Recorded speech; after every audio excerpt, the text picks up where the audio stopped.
My main subject tonight is to highlight the BPD Transparency Hub that your supplemental packet tells you went live today. You may recall I have complimented the police department for delivering the data required by the Racial and Identity Profiling Act, or RIPA, 15 months ahead of the state's statutory deadline. And if you don't recall that, then you can take my word for it.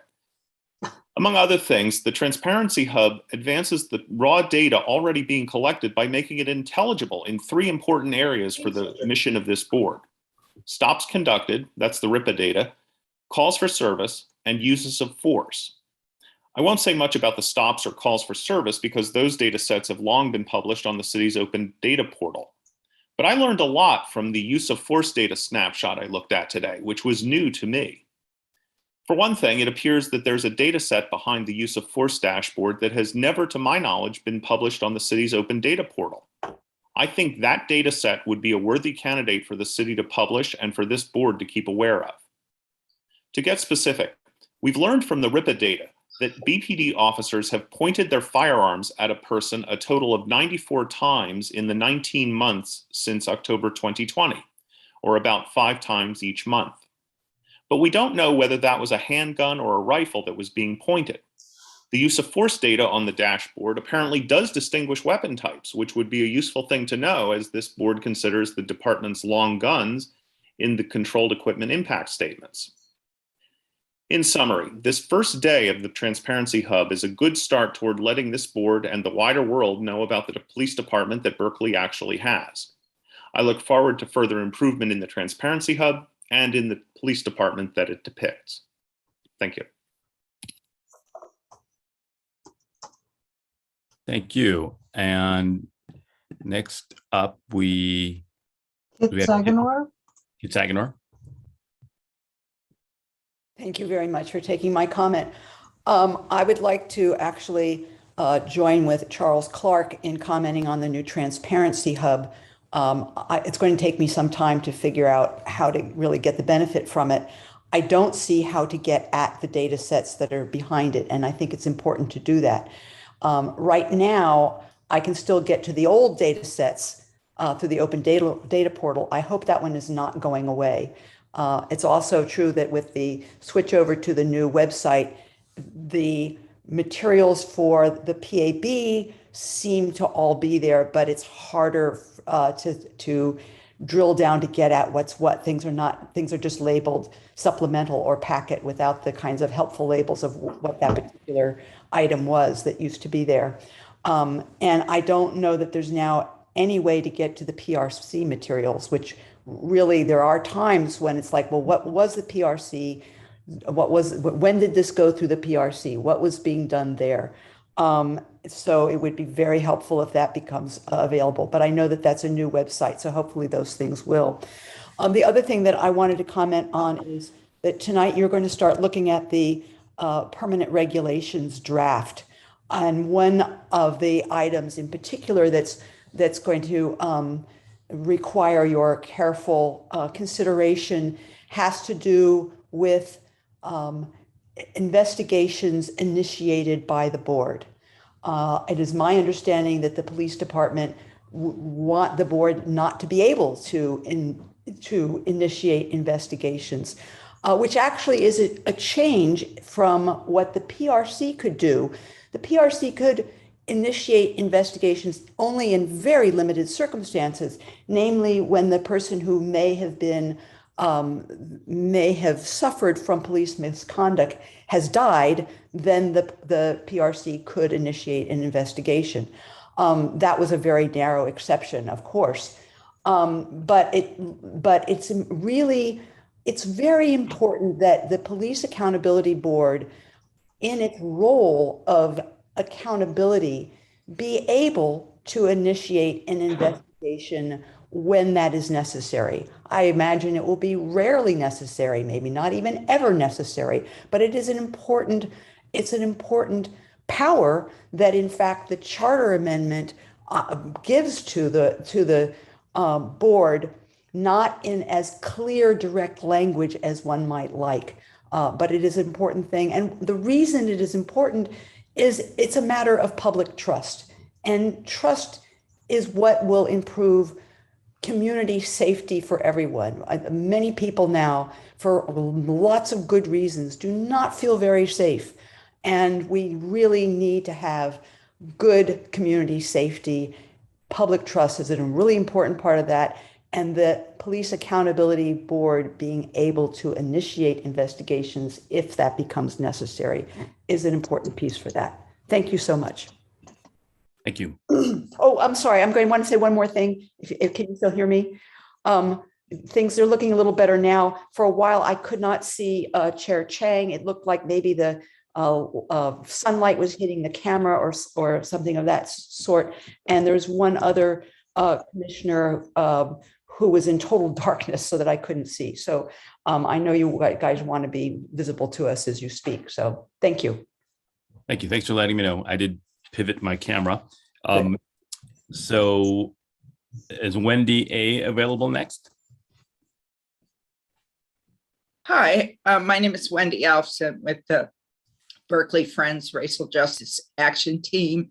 I too wanted to compliment both the board, the department, and PRC with regard to the new Transparency Hub.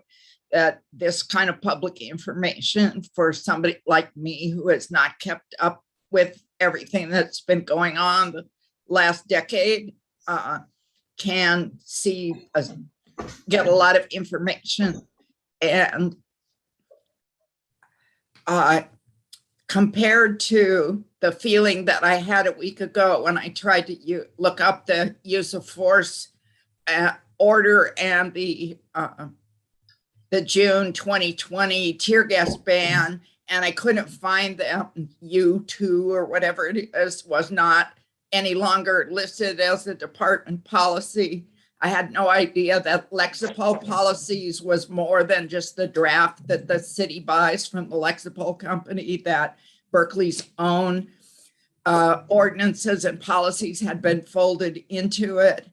And I ended up feeling like I was back in 1969, and that all of the information and transparency and accountability had been removed by the department. It made me feel really paranoid. And it was such a contrast today as I've been trying to comment on the new military equipment state and the local policy, to be able to find information easily. The new website has had a lot of problems too, especially in locating stuff related to the police department. And so to find something that was easy and user-friendly for a member of the public that didn't know what they were doing, in terms of not having visited it 100 times before, it was really helpful. And I really want to applaud all of the work that you're doing on transparency and accountability. It really showed, just for my own personal reaction, why it was so important, because I felt like I could be a partner in promoting community safety with the city in my experiences in trying to communicate today and to learn things compared to what I felt a week ago. And I really look forward to continuing to work with you on the equipment policy. Thank you. Thank you. And next up, we have Emily R. Hi. Let's see. I just wanted to make a couple general points, some in relation to what others have said, but then also one thing I know folks have raised in the past is being able, with COVID, to see the number of meeting attendees. We can't see that on our end, and it would just be nice to be able to see that if that's something that can be turned on or done in the future. It's always good to know if there's a big turnout or what's going on. Then I know all the sort of different city bodies do it differently. Sometimes we see it, sometimes we can't, but it's useful information. I wanted to also second something Kit was saying about the missing PRC materials. I mean, I understand they're not missing, the body has sunset, but I have talked to Director Lee about it. But for example, regarding policy 311, a lot of that work happened, or basically most of that work happened within the PRC. And I know former Chair Ramsey was pointing us to some of those materials at a recent meeting and discussion of it. Now none of those documents are available anymore. So people can't actually look at, as far as I know, all those different pieces of the record to see maybe what the chief did himself put forward, what were things other people put forward, or even how many meetings there were over what period. There's just no way to see that now that I'm aware of. And while it would not be probably realistic for anyone to put all the PRC materials on the new website, when something is a very live issue, it's helpful to see all of that work that went into it. And right now, no one can, as far as I'm aware, unless people save those documents at the time. I have a few of them, but not comprehensive. On the subject of the Transparency Hub, yes, we will be writing about it at Berkeley side. I've been using it, trying to see what, there's certainly a lot there, and I hope everybody does take a look at it. And I agree, the use of force, BPD just started reporting that last year during the crime report, but it's very useful to see the data. Right now, the main missing link that I see is there's no way to do queries in the Transparency Hub and then export data to a spreadsheet. So you can't really do anything with it beyond manipulating it within their own hub, which is extremely useful. But I think that's a missing piece. And you do still have to go to the open data page to get the raw data sets. But they seem very receptive at this point to input. So I'm hoping as people see improvements, they will be able to share them. There's a survey linked at the bottom. And I also, last note, there's a video that they posted on the hub that kind of says what the goals are and what gives some use case examples. It's actually a really good video talking about what they want to accomplish. And I recommend that for anyone still trying to wrap their minds around it. Thank you. Thank you. Next up, we have John Lindsay Poland.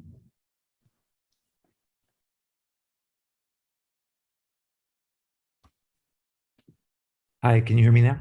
Yes. Just something very brief. Good evening. I know that in 8D, you'll be hearing from the subcommittee on military controlled equipment. And the absence of board member Mizell, he's also, just graduated from law school.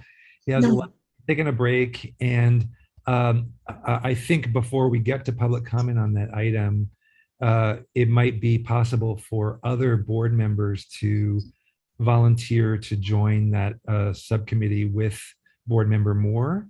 I think it would be super helpful in a very short time period when that subcommittee has to produce some things to forward to the full board and then to the city council, to have another board member join that subcommittee. So, board members Mizell and Moore are doing great work, but I hope that one or more of you may see fit to join that subcommittee, even if it's just until the materials go to the full board for the city council. Thanks. Thank you. And it looks like we don't have other folks who have their hands raised. No, Chair, Board Member Calavita is now present, Great.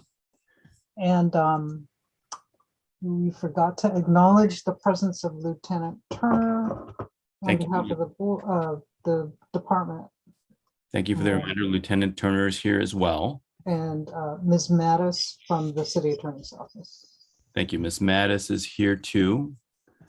Thank you both for joining us. Okay, so thank you, speakers. I'm going to stop the share. Okay, so are there any questions or comments regarding the minutes?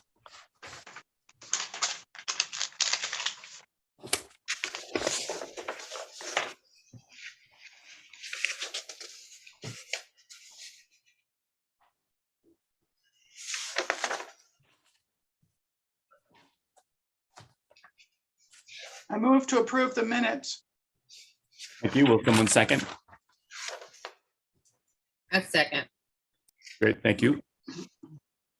Are there any objections to the motion to approve? Neither hearing nor seeing any, so approved. Regular meeting of May 11th. 2022. Okay. We're now on to item 6 for the director of the PAB's report. You skipped number 5, Chair. I'm sorry. Chair and board members reports. Update from board member Calavita on the police chief search. I don't have anything to report. Thank you. And so back to number 6, director of police. The chair's report. Oh, I'm sorry, my report. Yeah, I apologize. Of course, I do have something quickly to say. There's a couple of things here. One is, it's important to take a moment to remember the recent victims of mass shootings, the hate crimes in Buffalo, another gun killing in Southern California, again, yet another shooting of our youngest in our schools in Texas. These are, of course, tragic circumstances, and they are tied to some deep problems with regard to mental health, access to guns. I'm not going to reference the particular issue with regard to access of guns, but it's clear that we have some kind of epidemic in our society. There's been a trend for the past 10 years of mass killings with guns, with persons with clear mental health issues. So I just wanted to note this moment to take a second.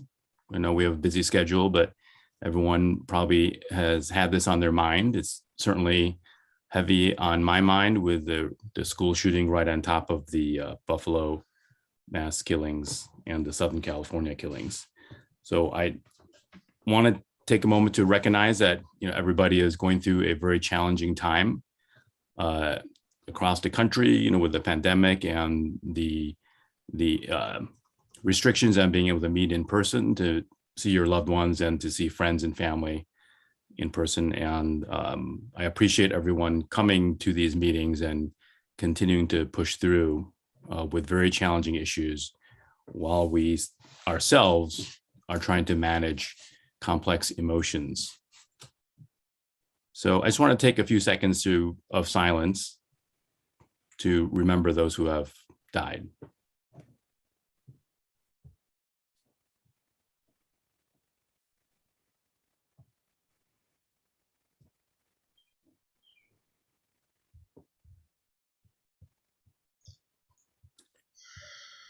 Thank you.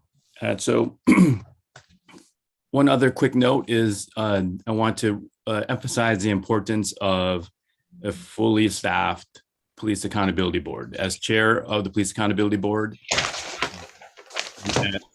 members of the Police Accountability Board and of the PRC prior to the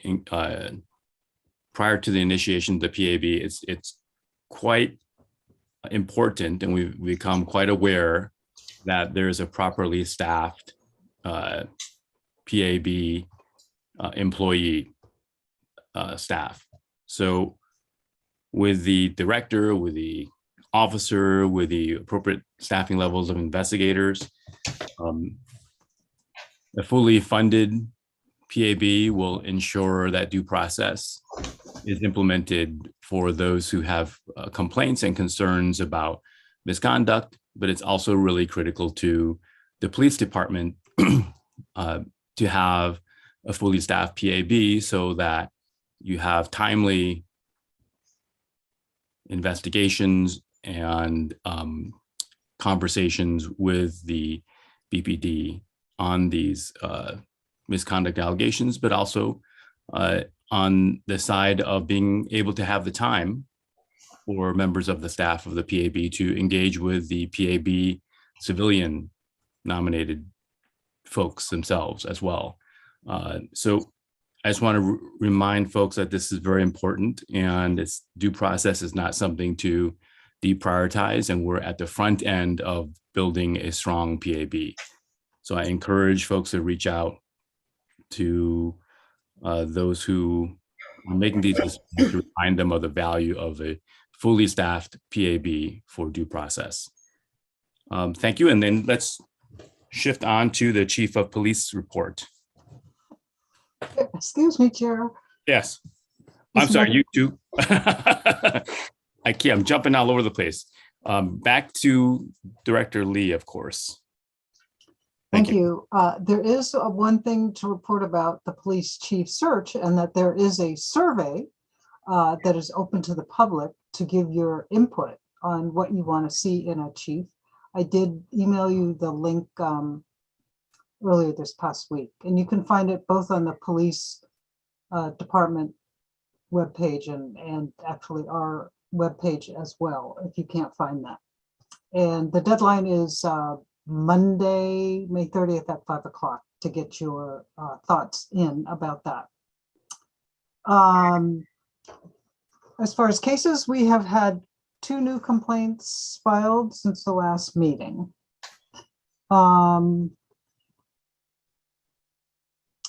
I wanted to report that at last night's city council meeting, the item on revising the policy for warrantless searches of those unsupervised release was postponed to July 12th after public comment was allowed on it. So Board Member Calavita, you may recall, was given 5 minutes by the mayor to speak on behalf of the board, and she did that and did so quite well, I thought. So thank you to Board Member Calavita.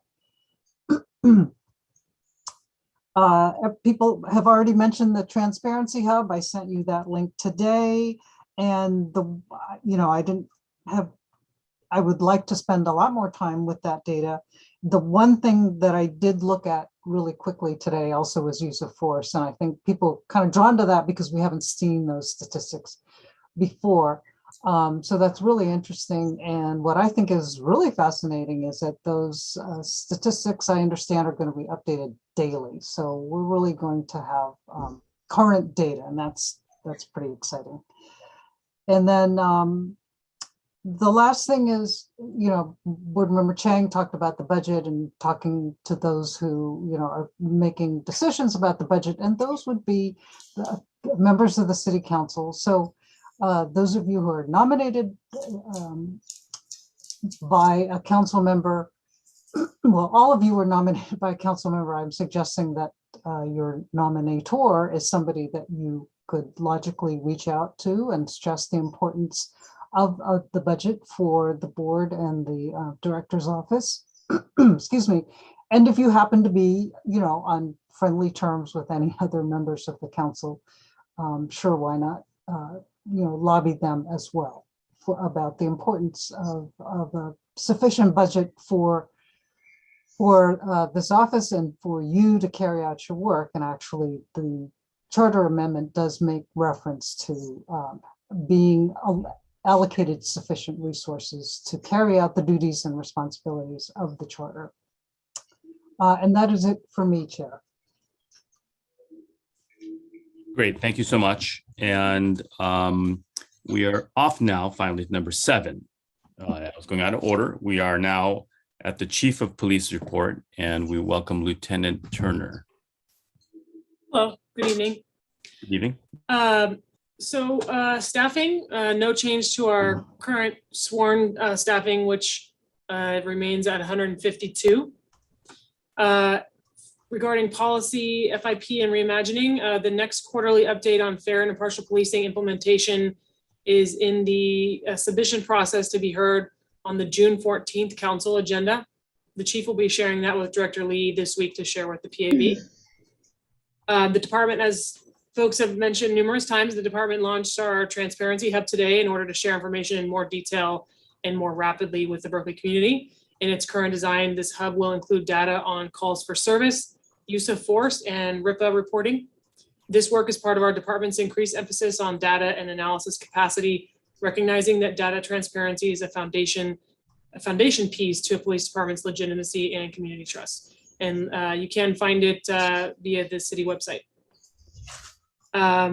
Also beginning June 1st, so next Wednesday, we will do a month-long department-wide recognition of Pride Month. We will recognize Pride Month as we have done in years past, and we will authorize all of our employees to wear a rainbow pin to show support for our LGBTQIA+ community members and employees. And that's all I have for the chief's message today. Thank you very much. Thank you. Thanks for joining us. And let's head on down to subcommittee reports on item 8. Fair and impartial policing implementation. The subcommittee met on May 19th. And we met, we included in our meeting a transportation commissioner, Lisa Lutzker, and Sergeant Lee and Lieutenant Ledoux joined us to discuss the three-pronged approach to traffic safety and traffic enforcement. And there was a lot to talk about there, and we will continue our discussion of that. You remember that that was one of the rather reducing traffic stops for minor violations not related to public safety was one of the first of the fair and impartial policing recommendations. And so that's what we're looking at now. And we'll look at that again next time. And we're in the process of scheduling the next meeting. So that's all I have on that. Thank you very much. I'm going to take a break now, and if Board Member Calavita could take over as acting. Oh, okay. We're going to be getting a report from the Director Search Subcommittee. Yes, I'd like to make the report. Chip and I are co-chairs. We did meet actually yesterday, and I had hoped at that time to give an update from LaTanya Bello, who had told me she and I would talk early this week. We exchanged emails, and she told me that she doesn't have the information from the buyers group, but we'll meet with them on Friday, get their report, and talk to her boss, who's the city manager, about next steps. So based on what she had told me at the first phone meeting with her, this is the time when they're culling out the people to be interviewed by the panels. I wanted to clarify for myself what exactly the PAB role is in this director search. So I combed through the charter amendment on everything relevant to the director hiring. And interestingly, there's really very little detail other than this 3-person nomination by the city manager to the city council for choice. We have 13 applicants, as I told you, and that now will be narrowed down, apparently by the buyers group, but also through the city manager, who is directing them with the assistance of Ms. Bello. So I think, and the curious thing that I came across that I noticed earlier in my review of the charter is that there's detailed and rather elaborate discussion of how to get rid of directors, but not how to select them. So I really am fortunate in this subcommittee, we have public members who were on the front end of the creation of this PAB and really had more of the history, but not in writing. So it's very clear that the PAB has an important role in the selection of the director for logical reasons. We're going to work with this person closely, and we need to have a collaboration that's effective.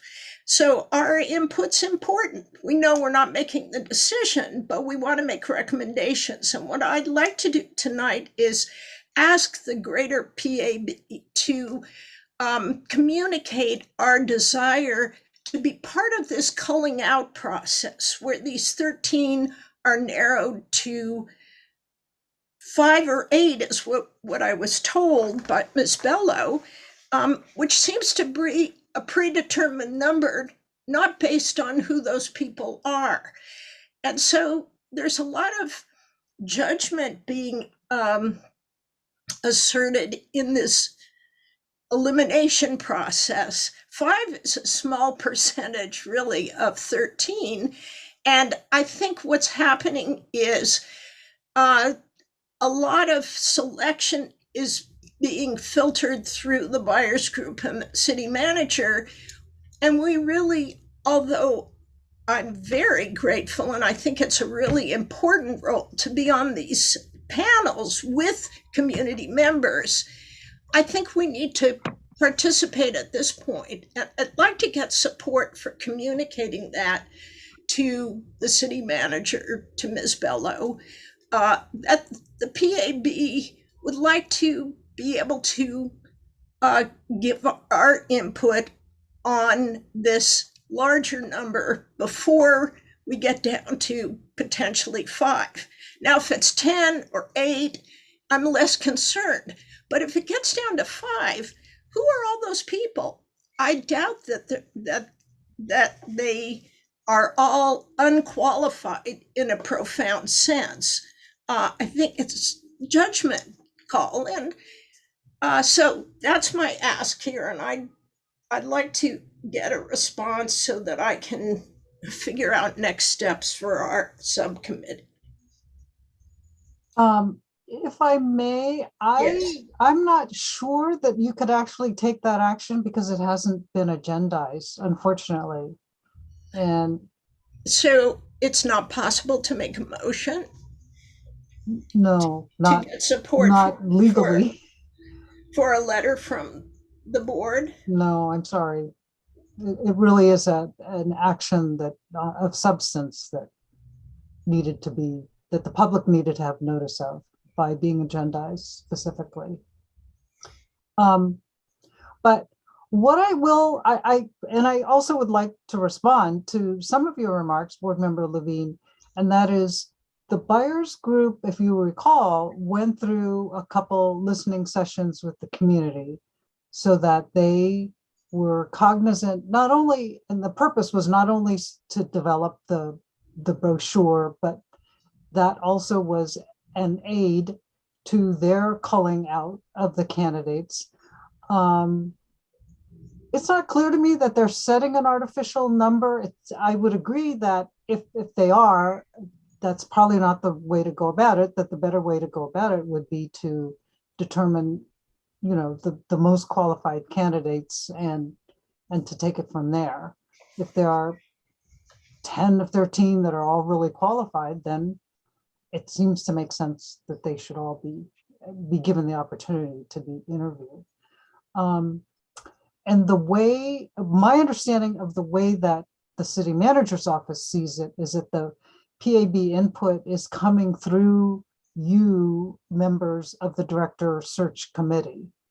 And that's how the PAB's voice is being heard in the process.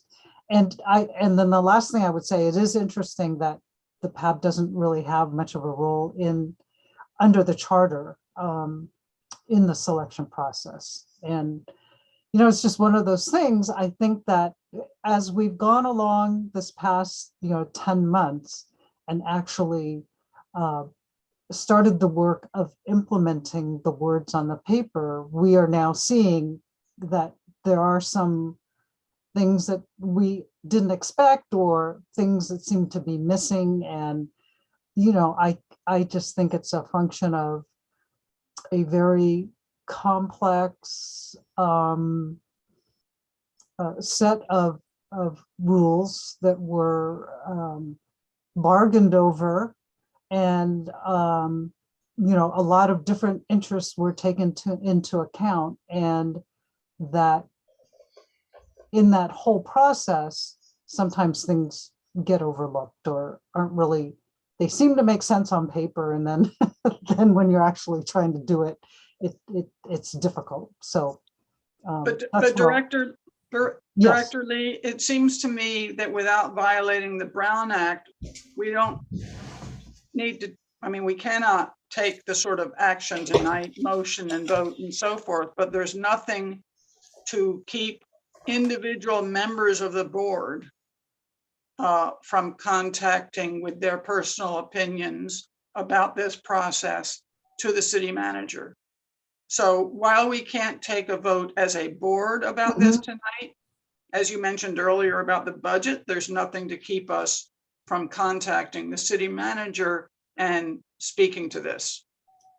And I think it would be helpful to do that, because I think because the board has a significant responsibility when it comes to terminating a director for cause, and because the city manager is seeking our input through these panels, there's no question that we that the community, that the city, and that the board want to be heard on this director selection. So I think that is important, and we're sort of at this critical juncture where everybody agrees we play an important role, but it's unclear precisely how we can do that if the number is reduced so low that before we have any say on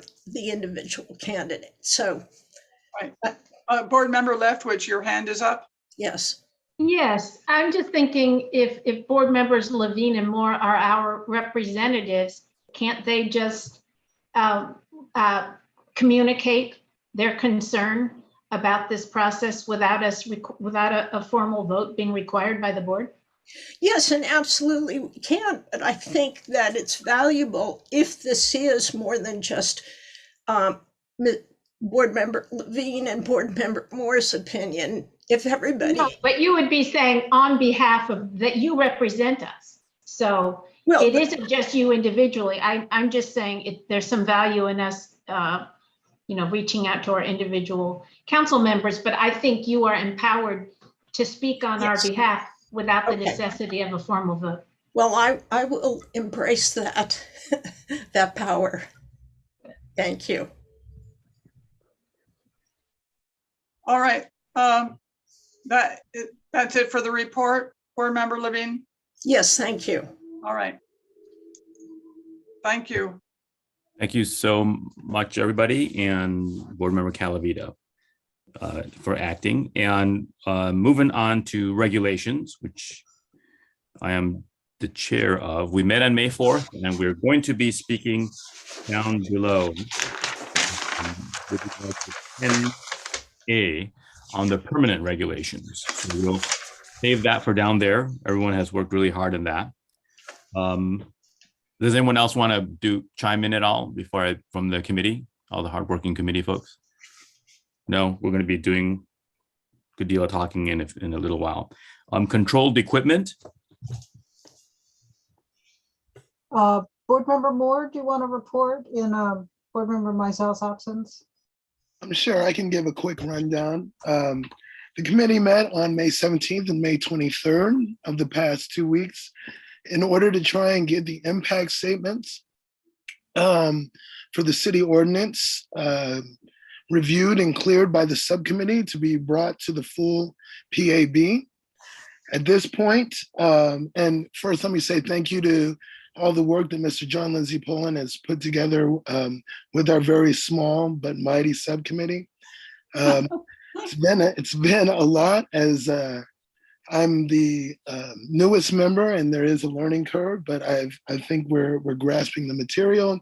We're going over it expeditiously as we attempt to provide not only an update to the board, but also work with Captain Roleri and Sergeant Lee as we go over all this information collaboratively through the subcommittee. We're attempting to get everything done before the June 14th meeting of the City Council, where this will be up for review. Maybe we're checking with the city attorneys, correct, Director Lee? We're still not sure. Yes. June 14th is Well, it's for sure been scheduled for the 14th, but I would like to have some other further discussion about time. excellent. And yes, I think that at this point, that is a quick rundown of where we're at. We're looking to meet early next week to continue the process with the Berkeley Police Department and the subcommittee. And let me join Mr. Lindsay Poland's request for other members of the PAB to join the subcommittee. It's very important work. It is intensive, but at the same time, I believe that it's very important as a community oversight that we are engaged in this fully as the board. And I look forward to more members joining us. That's all I have for now. Great, thank you very much. Sounds like some activity has been happening there. Off to number 9 with old business. So, Chair, is it appropriate or not to ask at this moment if there's other members of the board who could join that committee? yeah, we can do so. You're referencing the controlled equipment. Yes, I understand that board member Mizell may be going on a leave. That's I correct. don't know. Board member Moore, is that correct? Nothing has been concrete yet. We're still in flux. In any case, you could use a third member. 4 or 5. Yes. No, not 5. No. Someone's shaking their head. What do you guys think? There's someone willing to volunteer to be on the controlled equipment?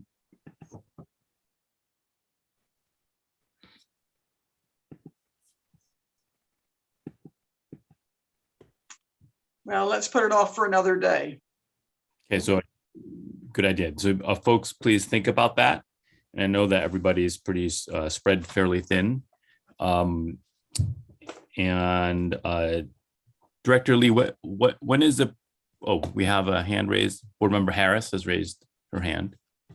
Just wanted to ask Board Member Moore, what days is that committee meeting? What day of the week and time? You know, we are meeting whenever we're all able to get our calendars aligned. So there's no concrete time date at this point. Okay. The next meeting is scheduled for the Tuesday, the 31st from 11 to 1. Okay. All right. Thank you. Okay, so there's some flexibility in that as board members consider their ability to join, and we encourage you to be on a committee. I know everyone essentially is. And Director Lee, can you remind me again? I'm trying to remember, where are we at with the inviting members of the public to join subcommittees? Where we are is because our standing rules now require that we create an applicant pool and then select from that pool public members. Until that's done, we can't appoint public subcommittee members. Okay, so we create a pool at some point. And that's creating the, doing that publicity is just one of the things on my things to do list. Yes, totally understand. Many things on your list. So we have Board Member Owens and then Board Member Levine.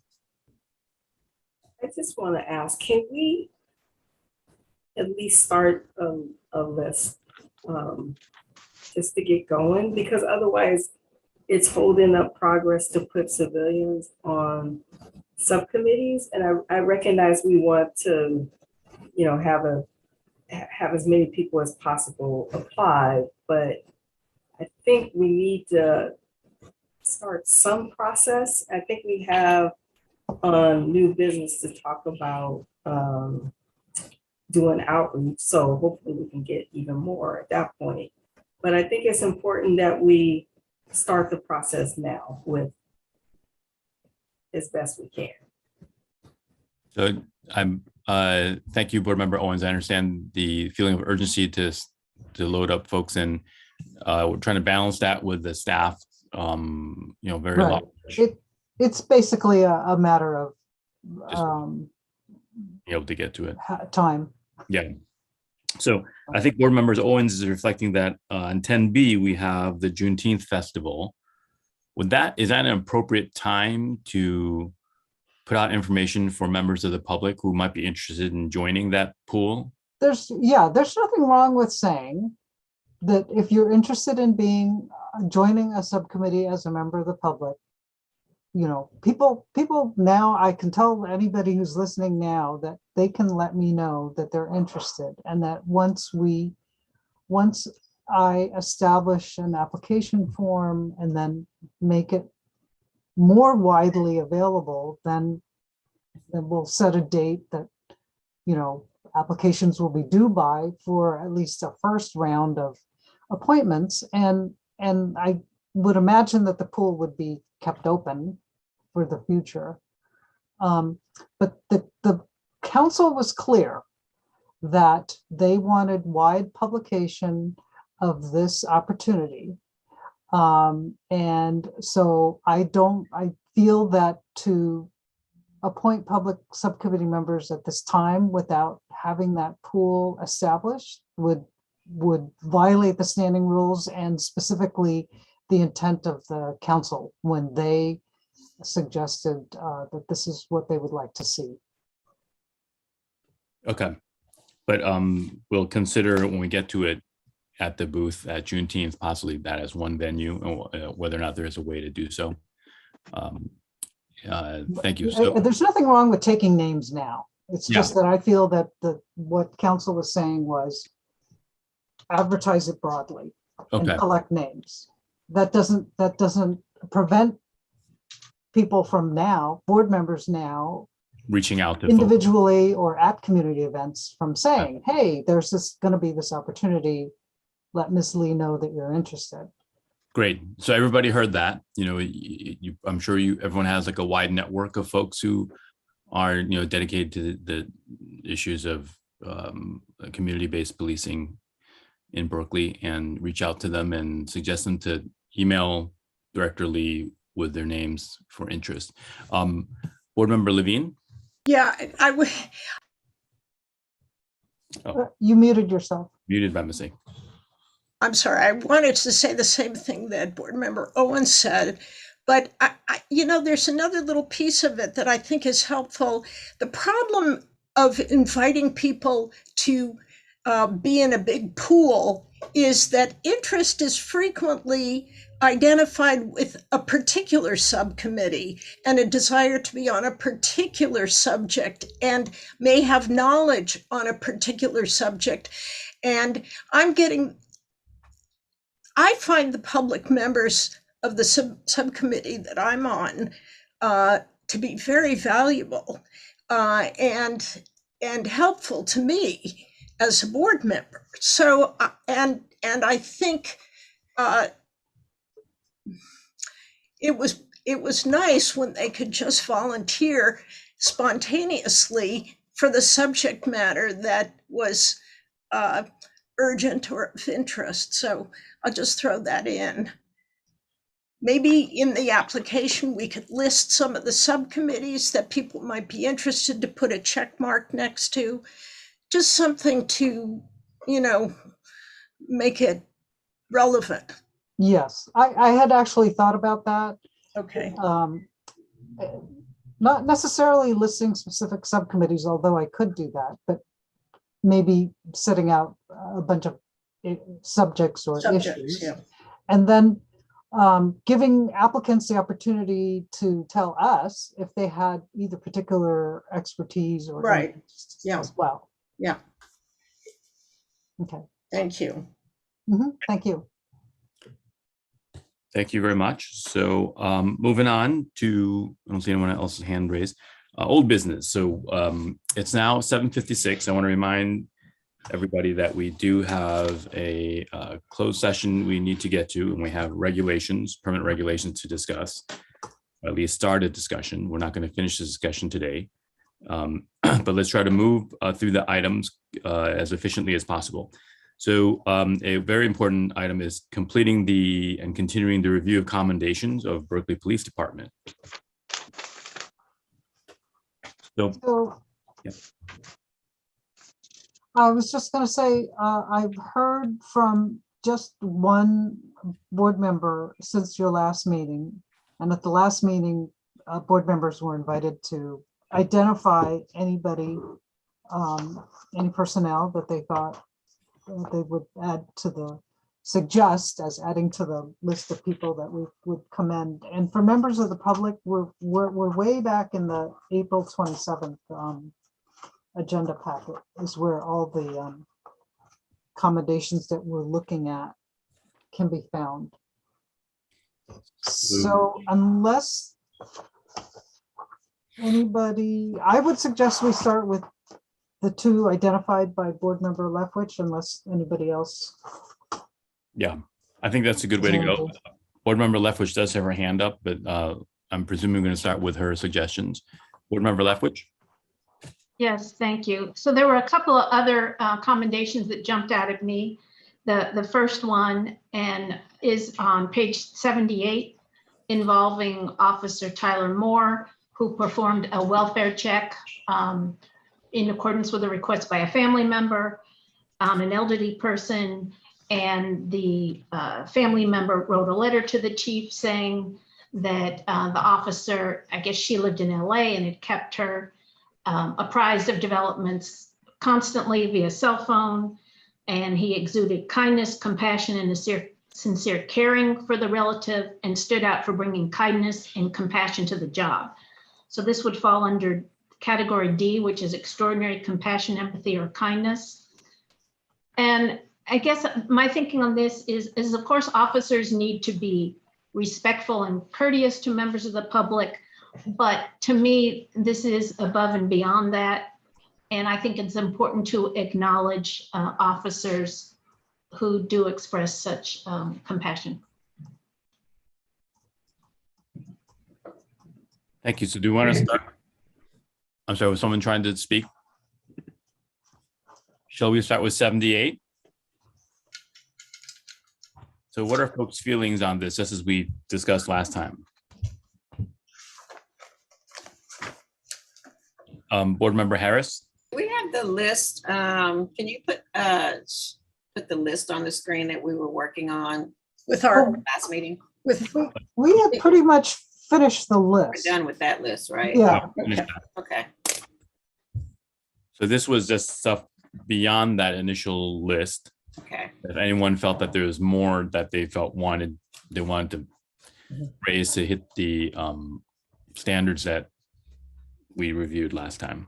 I should say, excuse me, the things that we didn't finish, and you don't need the list for this, is that there was consideration for commending officers whose names perhaps popped up quite frequently. So there wasn't one thing that stood out, but somebody expressed interest in commending at least one officer who seemed to be commended by members of the public and the department quite frequently. And then the other was reserve officers that board member Owens wanted to talk about. No, I think that was me. That was Harris, board member Harris. Oh, that was you. Okay. Okay. Chair Chang, would you like me to share a screen with the current? Yeah, should we do so? You mean Okay. with the, yeah. Thank you, Director Lee. Okay, so folks can see this? Yes.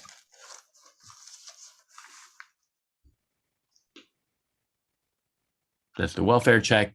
Hadowski, but Officer Moore kind enough to perform the search. Did not want elderly relative to discover anything remiss. assisted their uncle through discovery and removal process, sitting with securing the premises, but also stayed in almost virtual contact via cell. That person was far away in Los Angeles and was understandably anxious. They note that welfare checks, while they might be an ordinary function, this officer exuded kindness, compassion, and sincere caring with relatives. His actions were far above and beyond the requirements of this function. You guys, as we have noted here, above and beyond is one of the criterion, essentially, in plain language. Please recognize Officer Moore for his exemplary actions, remarkable representative of the department and law enforcement in general. So it was at a distance. It sounds to be, I don't want to attach an age here. It sounds like an elderly relative that they were concerned about coming upon the house on their own. And the officer continued the conversation through cell with someone who called from Los Angeles, the niece or nephew. What are some thoughts on this in terms of Board Member Leftwich's recommendation for commendation?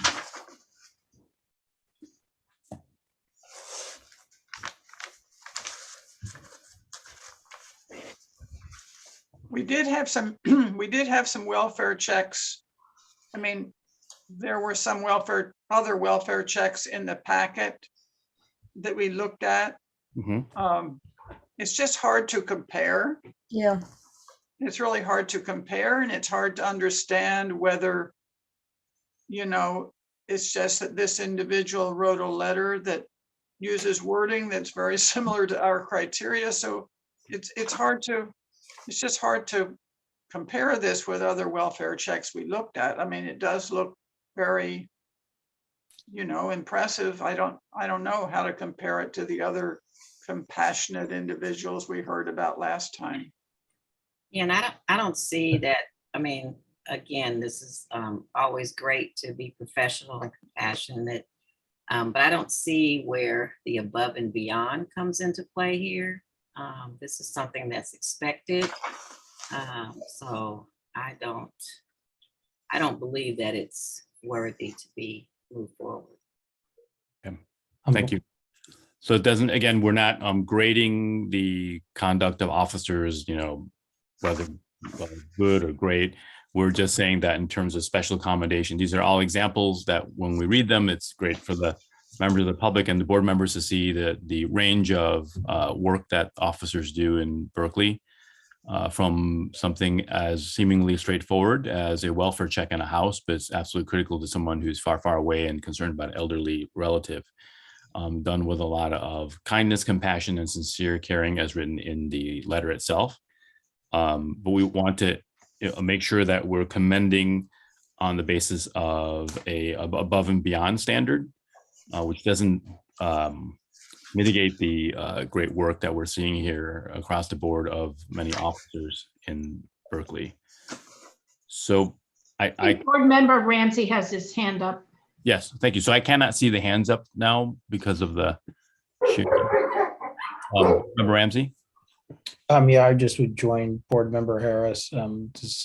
I sort of look for specific facts, and I think you not only have what we're commending as extraordinary, not extraordinary behavior, not just above and beyond. So okay. I don't think that this Okay, is. that's fine, and we don't need to spend more time on it. I have one more, and we can dispose of that pretty quickly too. So it's page 108. It was the department's holiday toy drive. And there was a long list of members of the department that were being commended for volunteering their time or generously donating toys. And I guess I personally am very happy to see this type of community policing, because I think it engenders a lot of goodwill between the community and the department. And I think the board should applaud it, even though it involves a lot of people. And because this was their volunteer time, I think it falls under C, an action or performance that is above and beyond typical duties. Again, if other people agree or disagree, that's fine. We don't need to spend a lot of time on it. Thank you. Do we need to share that? Maybe that's special consideration since it's so many people, and I know that that's something that's done every year. Although it hasn't, I actually met with Chief Greenwood several years ago to talk to him before I was on the PRC about this type of thing. And they weren't doing it then, so maybe they've done it in recent years, but it's not something they always do. Okay, I thought this was something that they always did, but I would think that we could put this under that special consideration group, since there's so many people involved, and we don't know the level of each person individually, what their role was. But I do think it's commendable for them to volunteer their time to do this.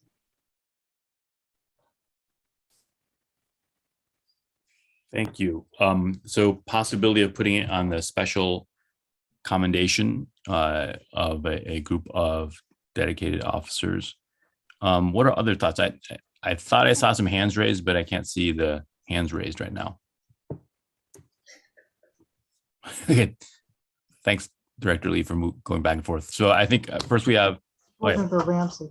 Board Member Ramsey, did he then lower his hand? No. He's the one that was sharing screen. I see. Oh, thank you, Board Member Ramsey. Deborah, Board Member Levine. Yes. I don't have a particular comment on this toy drive question, although I don't think it merits a commendation. It's the kind of thing that the chief should know, that we think this is really commendable, and to encourage future activities like this. I assume this is an organizational activity that is initiated from above, and encourage some kind of comment to encourage future or continuing participation. The reason I raised my hand was because I was the one who saw a particular officer repeatedly mentioned favorably, but now I think there's a problem, because what if somebody else was mentioned just as many times favorably? It makes me uneasy to say one as opposed to another officer, and I didn't do a chart to say how many times this particular officer, it's Muradovic, he's mentioned frequently in really commendable conduct, but I know there are other officers who are mentioned multiple times. So, and I didn't do the math, so I don't feel comfortable creating something because of some anecdotal or, numbers game that I can't support. So again, it's general, the department looks really good in these commendation letters, but we can't give one for every letter. Okay, so we do commend, generally speaking, that they do these efforts important to community outreach and community-based policing, but we may not necessarily commend it formally. Thank you. So, Board Member Owens. So I have a couple questions. I don't know if Lieutenant Turner is still on here and can tell us how long they've been doing the annual toy drive.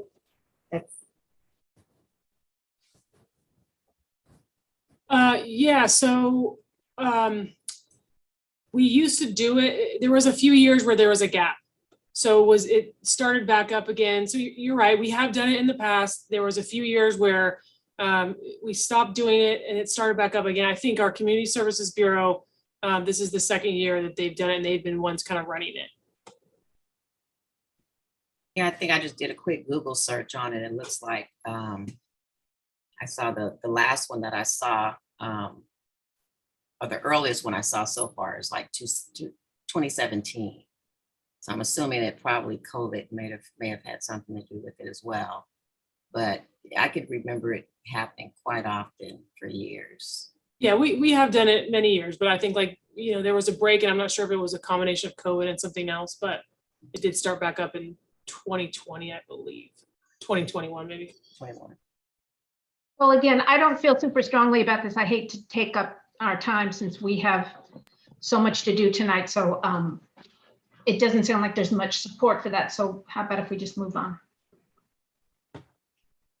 Okay. I just like to say real quick, I think that there is support, but I just think that, like the special, consideration for those officers, because it is a great thing that you're doing. But just I was thinking some kind of letter to the Bureau that Lieutenant Turner talked about. Yeah, that would be, the Bureau and encourage future blah, blah, blah. Yeah. And I know it was pre-COVID that there was the gap, because I was meeting with Chief Greenwood in person before COVID when they weren't doing it. So maybe it wasn't a big gap, but when I was having the conversation with him, they weren't doing it. Can I just say from this letter, we don't even know what specific officers did. I mean, they're basically saying, thanks for volunteering and or donating toys. I mean, like, I'm not even sure what someone did. Did someone donate a couple of toys and now they're on this list? Yeah. I kind of want to point out as well that there are other events that the police department does, community events like the National Night Out. So it's not like this is, honestly, it doesn't sound like it's really that much out of the ordinary. So I mean, just the fact that there are 20 officers listed on this tells me it's not that much out of the ordinary. Yeah, that's fine. We can move on. Okay. Thank you. But again, we're having a good conversation and noting the great works of the department. Are there other recommendations for commendation? Board Member Harris, did you want to talk more about the reserve officers? And I did find out that Lieutenant Montgomery told me he thought they were paid something like twice minimum wage, which is not very much. Yeah. Well, I wasn't aware. I thought they were total volunteers, but the tenure between the officers seems to be a very long time. They've been committed to the city of Berkeley for some time. So I would still like to do, some either a letter or some kind of a special, accommodation, not accommodation, but some type of a special recognition, acknowledgement or recognition, exactly, for them. Because I think Lieutenant Montgomery also told me that there were a couple who had been working like more than 50 years, which that's a long, I mean, they had a long time between it was like 100 years. So, but I'm good either way, but that's just what I'd like to see that for them. So, I think it's a very interesting idea, and it's a special kind of group of folks who are providing their service. I do want to hear a little bit more about that from Board Member Owens. I support Board Member Harris with the acknowledgement of the reserves and the service that they provide to the department and the community. I think it's important to acknowledge their service. I agree with Harris. Sorry about the dog. Your dog agrees too, giving support. I've tended to agree as well. I think that it's a additional type of service that they're doing this special work as a reserve corps. Maybe that's the wrong way to reference it, but are there other thoughts about this? And then we can, I don't know if we need to do a vote. Yeah, Director Lee is suggesting a vote. A little bit more conversation necessary at all for folks to make up their mind before the vote? What page are you referring to, or pages? Yeah, thank you, Director. That reference the reserve officers. 101. This is a specific group of reserve officers. Okay, 101. Do we need to put it on here?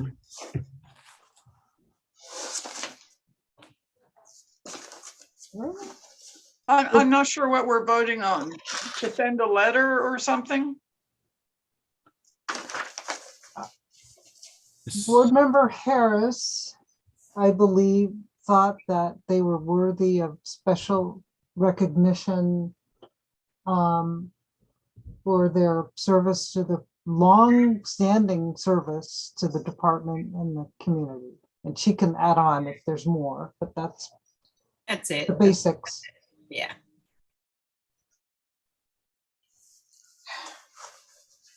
I would support sending a letter like that.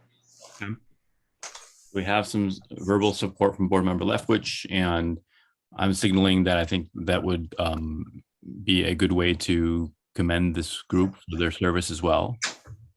Do folks need more conversation? Do we need to pull it up onto the screen before we do a vote? I'm ready for a vote. Okay, other folks are ready? So again, it's page 101. Director Lee, can we proceed with? Yeah, or did you want to do it by general consent? Oh. Either way, but there should be well, I'm going to say that this was Harris's motion and Owen's second because he's the second person to show up. So Okay. Is that okay with everybody? Yeah, that sounds good. Harris's motion and Owen's second. So are there any concerns about the motion? Well, are there any objections? Then I won't have to take a vote. But if there are, then I'll take a vote. Yeah, let's try to do it by consensus. Are there any objections to providing? I'm going to abstain. Okay. Board Member Ramsey's going to abstain. I am too. Okay, Board Member Levine's going to abstain. Any other abstentions or objections? I'm in agreement with the motion. And so if I'm not hearing anyone else I believe we have enough. You do, you have 6. Got 6 there. Well, yeah, I didn't hear an objection from Board Member Moore, and everybody else expressed support. Okay, he's shaking his head that he's not objecting. Great. Okay. So motion is passed. And any concerns with the motion at this point? I don't think so. We've done it by consensus. Okay, so there'll be a special commendation letter to this forum.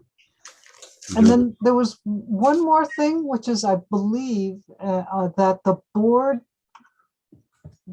asked to do a letter in general appreciation for the behavior of our officers on a day-to-day basis, showing a great deal of courtesy, respect, restraint in using force. I believe that's what I remember hearing from the last meeting. And I was going to draft a letter. I think I was thinking compassion. Compassion was something. I don't think we talked about it in terms of use of force. I remember I said, and I still think, it's impressive restraint in difficult situations. But I wouldn't want to comment on in general about use of force. Yeah. Okay. Also, Director Lee, I feel like the comments were more about being impressed by this packet of nominations. I don't think we want to send a letter, a generic letter congratulating the entire department. I think it's about this packet was impressive. Okay, thank you. Thank you for. And inspiring for the department. I'm sorry? Inspiring for the department. Oh, okay. You know, in some words. Okay.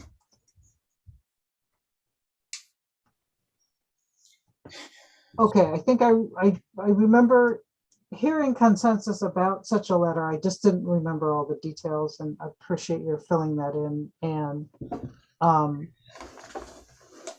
So do get that a draft for the we next. need a meeting. specific motion for that? Or just general consensus? I thought you know, in my notes, I heard, well, actually, I didn't put it in the minutes, so maybe we should indicate that Consensus. that there is a general consent for that, if there is. I think it's a good idea. And then, I just want to make sure, just like we just did, are there any abstentions or objections to a general commendation letter noting that that this body of work reflects high professionalism on the part of the BPD? No, the packet demonstrates the commendable behavior of many officers. Yes. Thank you. My understanding and what I was agreeing to is, I think what Board Member Levine is pointing to is the commendable conduct of individuals, not a right more general. Okay. Not the department. Not a more general extrapolation from it. I do think that the department's doing an excellent job, but this letter, this packet and these individuals. Okay, so thank you. So it's like it indicates commendable work in general. Yeah. Of individuals. Okay. Commendable work by a number of individuals. Right. That of course reflects, I think aren't we saying also that reflects that across, although this might be a pocket of individuals, it's a number of individuals across the department. No, so specifically those individuals. I think we ought to talk about. I mean, we're talking about the packet is to. It's about this pack. This packet of nominations is very impressive. Okay. Yeah. Yeah. Very straightforward. Okay. Put a gold star on the letter too, for this with regard to this packet. Okay, cool. As general consensus, no objections, no abstentions. Okay, and so with not seeing or hearing any, by consensus, that letter shall be is approved. So it looks like we're finished with commendations. Okay. So that puts us at 9B. So just bearing the time here, 8:23. It's still going to be a bit of a long evening. I apologize for this, but we're trying to hit 9:45 at latest to get to closed session. B, I think we kind of chatted about that. Board Member Calavita. Yes, and I won't take long because I don't think we need to solve this tonight. I just want to reiterate that I think it's extremely important that the PAB have a proactive outreach subcommittee. And I urge everybody to think about whether they could be on that subcommittee. I don't think we need to do that tonight. I don't think we should do it tonight. Several subcommittees are kind of coming to a close right now, hopefully. And I imagine this outreach subcommittee going out to churches, to various community groups like League of Women Voters, outreach to the press, for example. I just see lots of instances of panels going on and articles being written in the press and various community groups having discussion sessions and so forth. And I think the PAB needs to put itself out there as eager to participate with community groups. And it sort of goes beyond letting the community know who we are, that we exist, that we receive complaints and commendation recommendations and so forth. I think that we need to do a better job of just being out there in the public and putting our face forward. And so I encourage everybody to think about, I will think about being on that committee. I'm not committing to it tonight, but I think it is really important. The Juneteenth thing, for example, is coming up and we could have a role in that. that's an obvious thing. There's less obvious things that we can brainstorm about, but I just want to put it out there that I think that this is crucial. I think this moment is crucial for getting ourselves out there as a positive community force.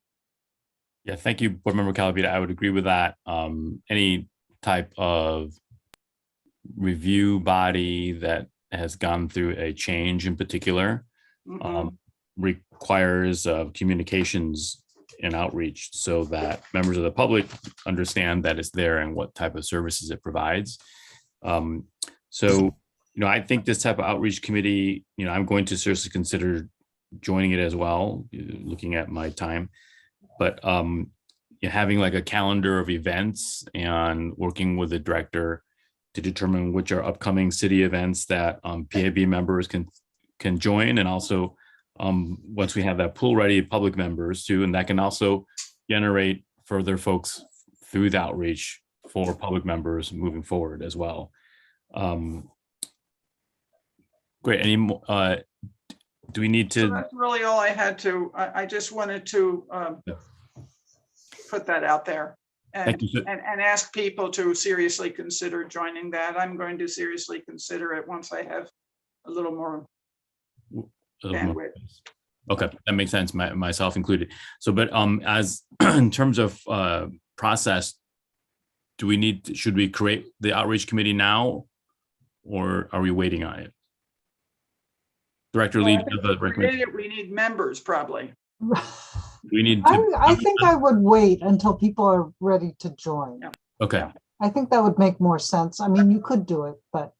Okay, let's say that. Let's wait, but on the basis that's strongly implied here that it's going to be a committee, a subcommittee. Any organization like the PAB needs an outreach subcommittee to do that type of work, to speak to folks. Okay, great. So we'll put it. Do we need to put it on the agenda next time again? Just keep it revolving until we start filling it up. Great. Yeah. Great. Thank you. And next is consider forming the Lexipol, which is also Board Member Calavita. Yes, I just think this is one of our priorities. It's been languishing since before the PRC dissolved, and we need to review those policies. I don't want to be on it. I'm just put that out there. I do not want to be on it. I know Board Member Leftwich was on it, and I forget who else was on it on the PRC. Ramsey. I think we need to get that going. Is it not formed? We don't have members appointed to that? No, we don't have a Lexipol policy subcommittee yet. Is it your impression, Director Lee? And maybe we can ask board members Ramsey and Leftwich, who have been on this before, whether the PAB at this moment has a bandwidth to begin this again? Your staff doesn't, but Board Member Leftwich has her hand raised. Yeah, I was just going to say I'm willing to commit to serving on that subcommittee once the regulation subcommittee is clearly done with its work, because there's so much work involved with that, and Lexipol's a lot of work too. So I'm ready to commit, but just contingent upon the dissolution of the other subcommittee. I think that makes a lot of sense. Lots of the folks who have had experience doing policy were on the regs, and we would like folks to join the Lexipol. That's really where some of the main pieces of the engagement with the BPD and the policies and procedures that the BPD implements. That's where we navigate a lot of that and have these conversations, very important conversations. So I think it's a good idea. Let's finish the regs first and then start to focus on Lexipol. Any other comments on that? I'm happy to help out on Lexipol. Cool. It's going to be great. Thank you. That'll be very exciting. And well, so should we form that committee tonight? We already have 2 volunteers. Are you going to scare them away now? I don't think so. Board Member Leftwich and Board Member Ramsey, are you okay with we'd form it tonight? And it doesn't mean that you immediately need to start joining. We're going to wait until the regulations are squared away, or at least on track, firmly on track to council, so that we get some inertia there. I'm fine with that, but I'm also fine with, whatever, putting it on so members of the public know that we're going to be forming the committee and. Yeah, That's a good idea. that would be a great place to have members of the public join. So how about we? Might also let other board members, inquire a little bit about what Lexipol is. Not everybody's completely familiar with it. See whether it's something they want to join in on. So. Well, since director, And I mean, it's fine, whatever you want to do as a chair, but I would suggest just holding off one more meeting and putting that specifically on the agenda. what are thoughts? Maybe putting it on the next agenda, earmarking that we already have 2 folks, but then we'll create it at that point. And we'll maybe board member Ramsey and Lefwich, since you both have been on Lexipol, you can kind of give a very quick description of the type of really interesting work that's done there and the type of policies and procedures you did under the PRC. Yeah, I can give it real quickly. I mean, Lexipol essentially is a company that produces model police policies, and it's really across the board, soups to nuts. It does it in a way to conform sort of with 3 areas. One is to conform with the federal law, both statutory and common law. Second is to conform with state law, both statutory and common law. And then also to recommend what it considers best practices based on a variety of experts that it employs. Frankly, Lexipol is not transparent about who those experts are, but they say they're individuals who have extensive experience in police practices. Whether those are lawyers, former police officers, or some combination, we don't know. But it produces the model policies. Because it is sort of a one-size-fits-all, state by state, and Berkeley, we review the policies to ensure that they comply with what I'd call Berkeley values and former Berkeley police policies, or unique directives from the city council regarding how police policies should conform. For example, tear gas, or for example, no tasers. Those are all things that Lexipol's model policies include, because they're only looking at federal and state law, but they don't reflect the local Berkeley policies or values. So we literally go through every single policy with the police department, who has already reviewed them and attempted to make them conform to Berkeley values and ordinance requirements by really utilizing prior orders that were in place before they started to use Lexipol, and talking to subject matter experts within the department. And then they, after they have amended the individual order, they present it to us as a committee, and they sit down and talk to us about why they have included certain things in the policy, and we compare them to the latest Berkeley policy that was pre-Lexipol, and try to give recommendations about what we think the final policy should be. But we literally have gone through scores of policies already, if not hundreds, but there are still many left. And it was literally a 2-year process, just because of the number of policies. And as they've been reviewed with us and come to some agreement, they then are implemented by the department and posted. So you'll see on the Berkeley Police Department website, there's a combination of sort of Lexipol policies and older policies, because the Lexipol policies are one that have gone through the committee process, come to the full commission, and then the police department has agreed to implement. So those are the new ones that are in the Lexipol form, and then the old ones that are still posted are the ones that are still left to be, the Lexipol models are still left to be reviewed. Sorry, that turned out to be longer than I expected. I would just add that it's really important work, because Lexipol is a pretty conservative organization.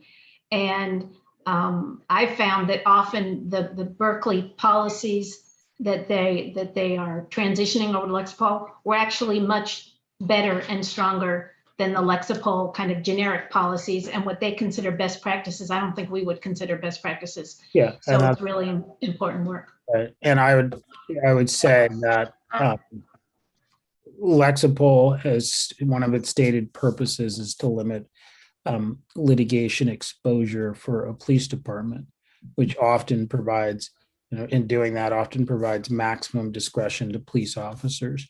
And so, for example, in the use of force policy, the model use and force policy, Lexipol adopted the Graham v. Connor standard, which is essentially what's constitutionally required.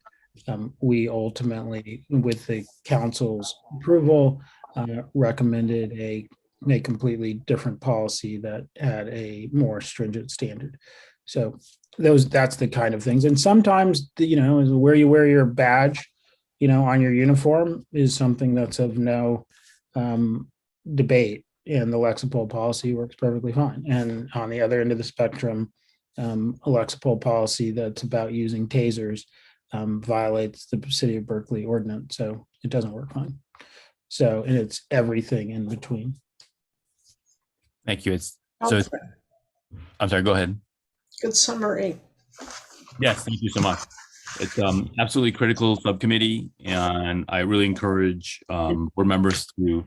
I'm sorry, can I add one other thing? I mean, you can look at the current general orders that are on the website, but I will say some of the more difficult policies where there really were differences between the Berkeley previous general orders and the Lexipol orders are ones that are left to do. We've done some of the tougher ones, but a lot of the easier ones we obviously could do really quickly and get those going. So as you get closer to the end of the process, you have the more difficult policies. Yeah, thank you. And board members Leftwich and Ramsey have worked really hard on those policies in the PRC, and then we're attempting to pivot them into the new PAB, but weren't able to get through every single one of them. And these are things that need to be reviewed. And as they're noting, I think one way to think of this for board members and members of the public is that the Lexipol policies are more off the rack, and we need to kind of fashion them for Berkeley values. And that doesn't mean that we're making it harder for officers to do their jobs. It's a real engaged conversation to ensure balance around civil liberties and also the safety concern of policing. So it's a really interesting committee work, and it just engaging on the Lexipol and revising the policies and procedures to ensure that they comport with our local values. I think that's something where we can really contribute to PAB's goals and mission. So we're going to next time around seek to create the actual subcommittee. And as you board members kind of think about which subcommittees you might want to join, please think about joining with board member Leftwich and Ramsey. Great. Okay, so we are now down to new business, I believe. Yeah. So it's 8:39. Review draft of proposed permanent regulations. We're plotted for about an hour here. So this is meant as a introduction. We're not going to get through the entirety of the regs. We're going to have other meetings, plural. Director Lee, do you think we should pull up a copy of it? Yes. And I am prepared to do that. Okay, thank you. Next time I'll prepare so you don't have to do it.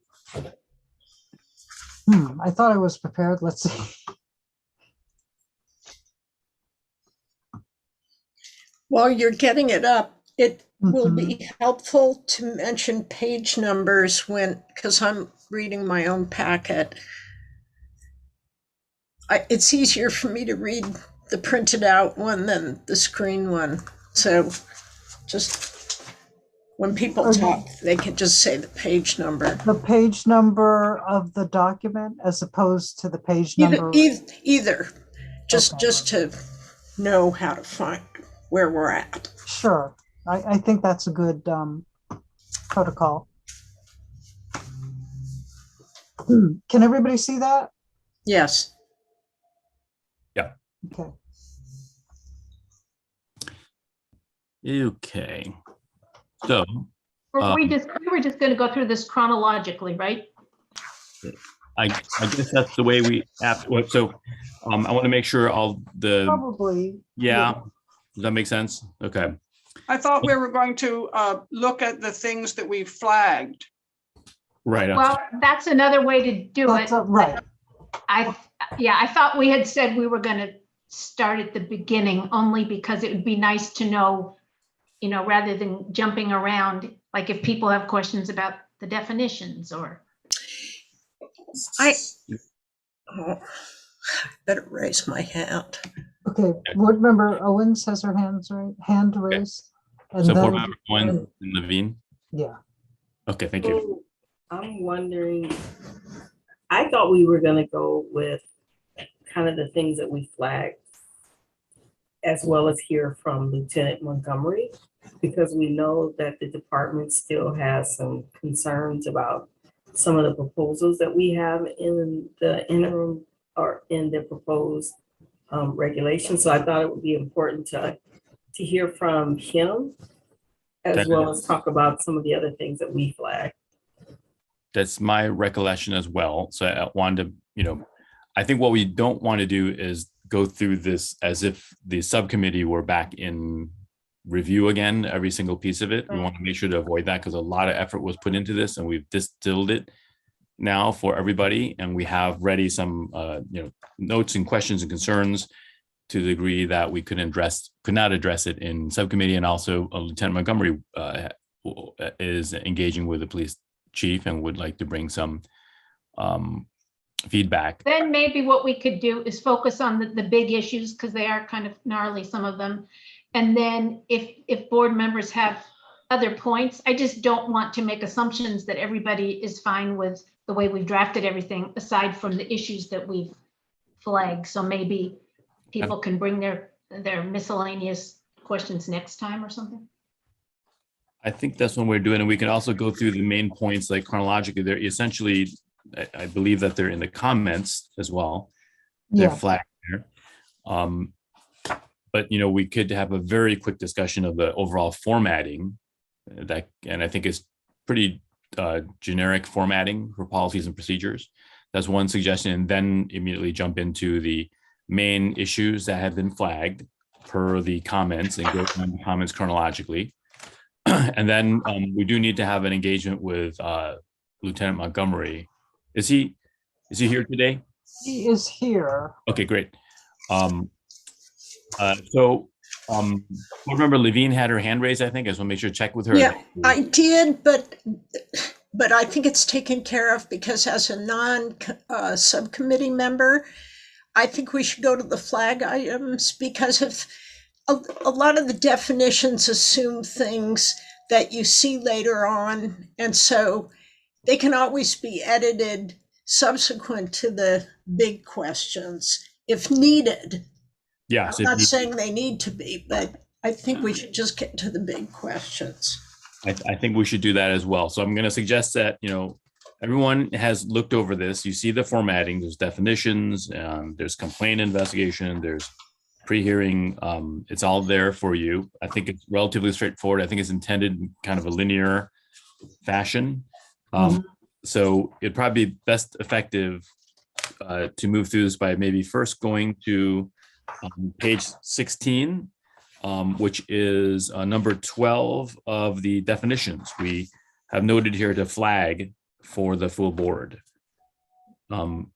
It's number 14, isn't it? Yes. It's page 16, number 14. That's correct. Formal complaint. So definition 14. Yeah, 14 on formal complaints. Can I just ask for clarification on these comments? There KL, there are references to initials. What does that mean? Oh, that means I wrote the comment. Oh, Yeah. I see. Yeah, that's just a Microsoft Word tracking. Okay. Yeah, that's what Word just sticks it in there. I see. So Director Lee, it's actually, your pagination is different from the hard copy. So on the hard copy, well, in the regulations itself is under general provisions definitions number 14. It's really just like the second page of the. Oh, wait, okay. I'm sorry. That's okay. We're looking at definitions? Yeah, we're looking at the definition of formal complaint. That's been Oh, okay. flagged for conversation. Yeah, there we go. 14, formal complaint. A complaint filed on the ODPA complaint form, Office of Director of Police Accountability, by a member of the public, or a complaint initiated by the board. I thought, actually, excuse me, I thought people wanted to just go to the big picture issues that were That's what I thought. identified in That's- Ms. Lee's memo. Oh, I'm That's sorry. what I thought too. In the memo itself? Okay, do you rather do that? I thought that's what people wanted to do, was just to go to the big issues. Well, I mean, this is a big issue, but it raises a much bigger issue than the definition, whether or Right. not the board can That's file it. complaints.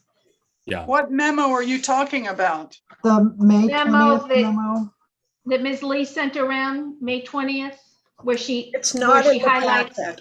It's not in the packet. It's on, it's not in the packet, that's correct, because I wrote it later.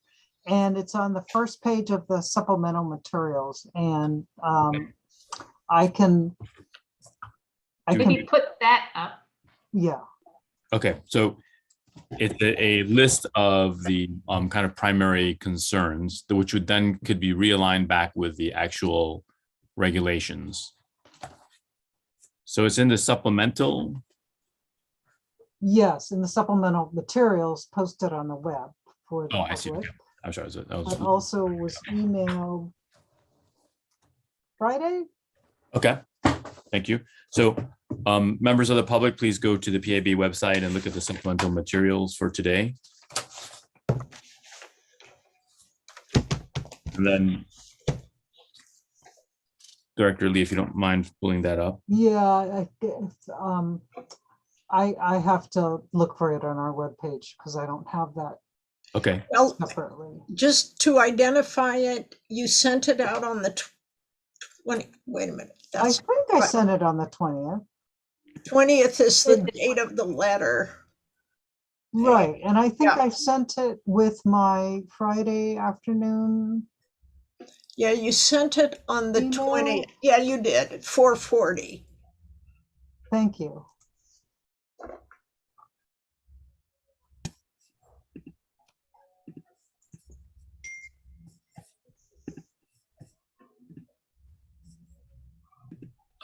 Okay, I'm very close.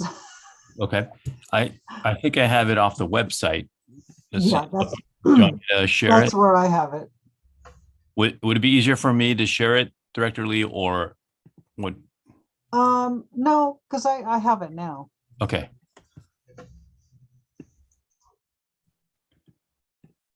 Okay, are people seeing that?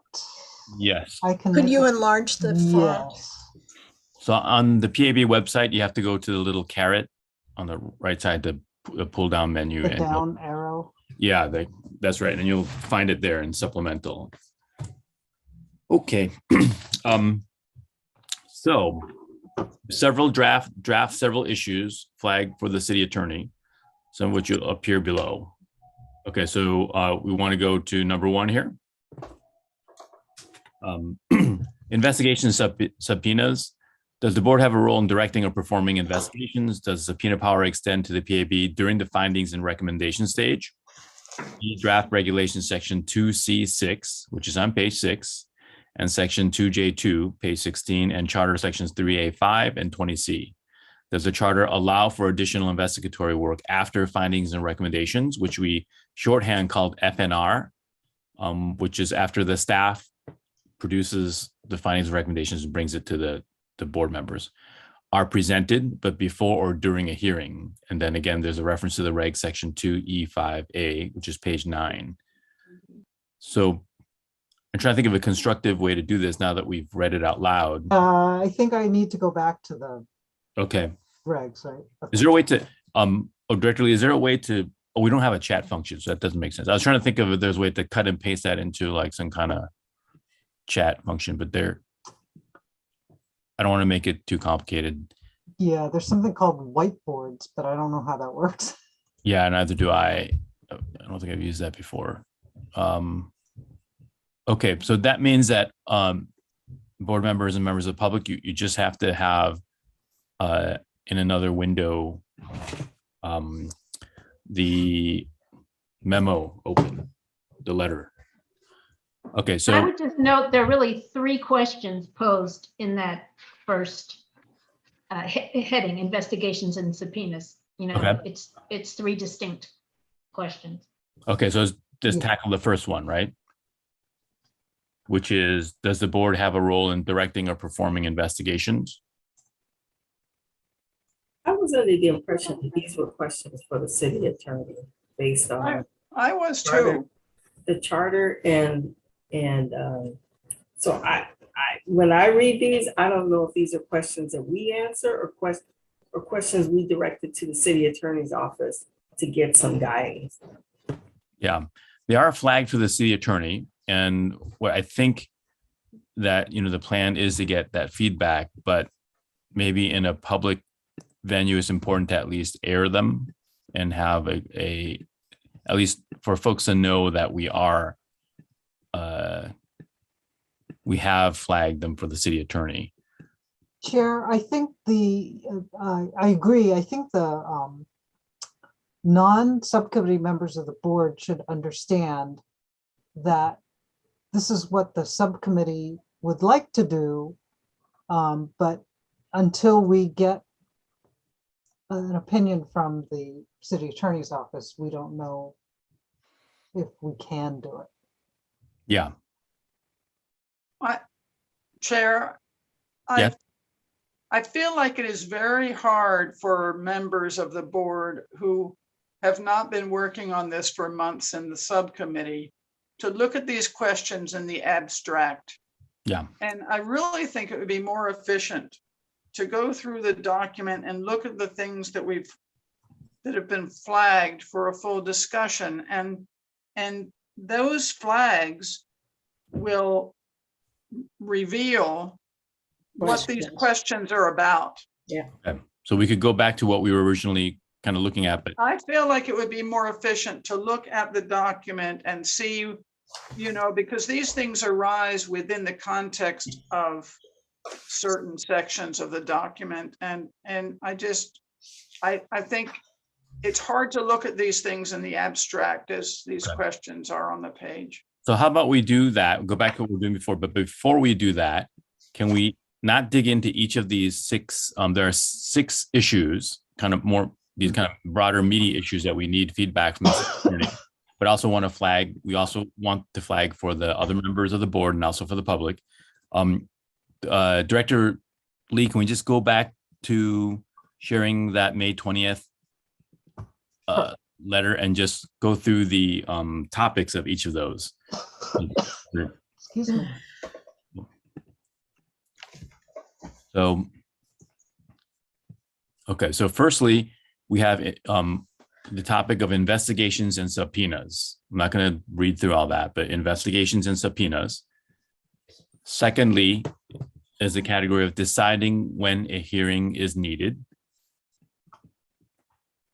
Okay, and you can read that stuff on your own. A third category is evidence presented at the FNR stage. The fourth of the 6 is relaying findings to the chief. The fifth pocket here is post-hearing, if hearing panel modifies DPA's FNR, the director's FNR. And then finally, the last one is board-initiated investigations, which we heard of during the public hearing as well. Okay. I know that's a lot to put in your head, but they kind of broadly encompass a range of issues tied to the investigatory process. And I'm going to keep it on my window here as we go back to the draft regulations itself. And Board Member Levine has her hand up. Yeah, I need some clarification.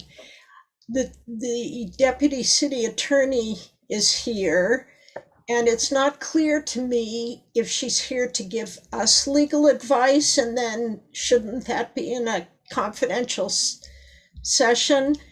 And is there a dispute between the subcommittee members and the police department about these issues, which then give rise to a question for the city attorney?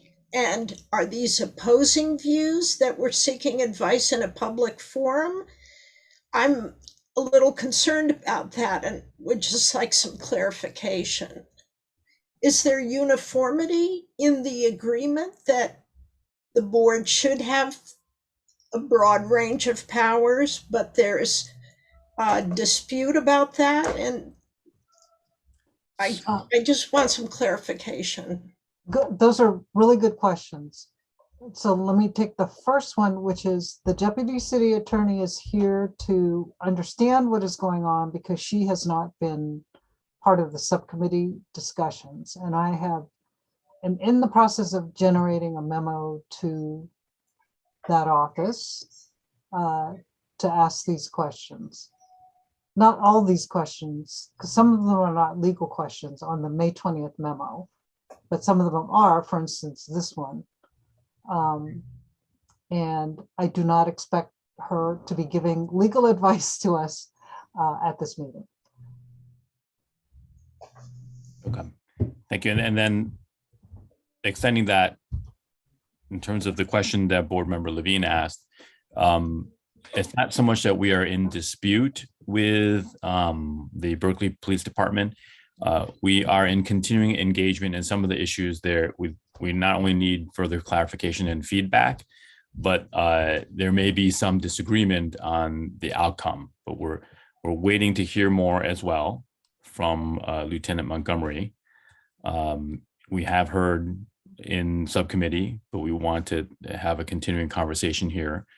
And there, I think from the committee's perspective, given the charter amendment, there is not for the committee members a view that the powers of the PAB through regulations should be circumscribed. And so that's part of the issue that we're balancing out as we have drafted this and engaged with the police department via Lieutenant Montgomery. So you can see that it's a complex engagement, and it's a fairly straightforward document in a lot of ways. Many agencies have processes and procedures, but there are things that we still need to address together and out in the open. So the best way, again, it looks like that we're going to proceed with this is, and it's 8:59 with the, I thought we were going to go to each of the comments. Can I just, excuse me, Chair, can I just add one other thing? And that is that I think a major point that the subcommittee wrestled with is that the charter amendment is not a model of clarity, and there's a lot of ambiguity. And so it's a matter of interpretation.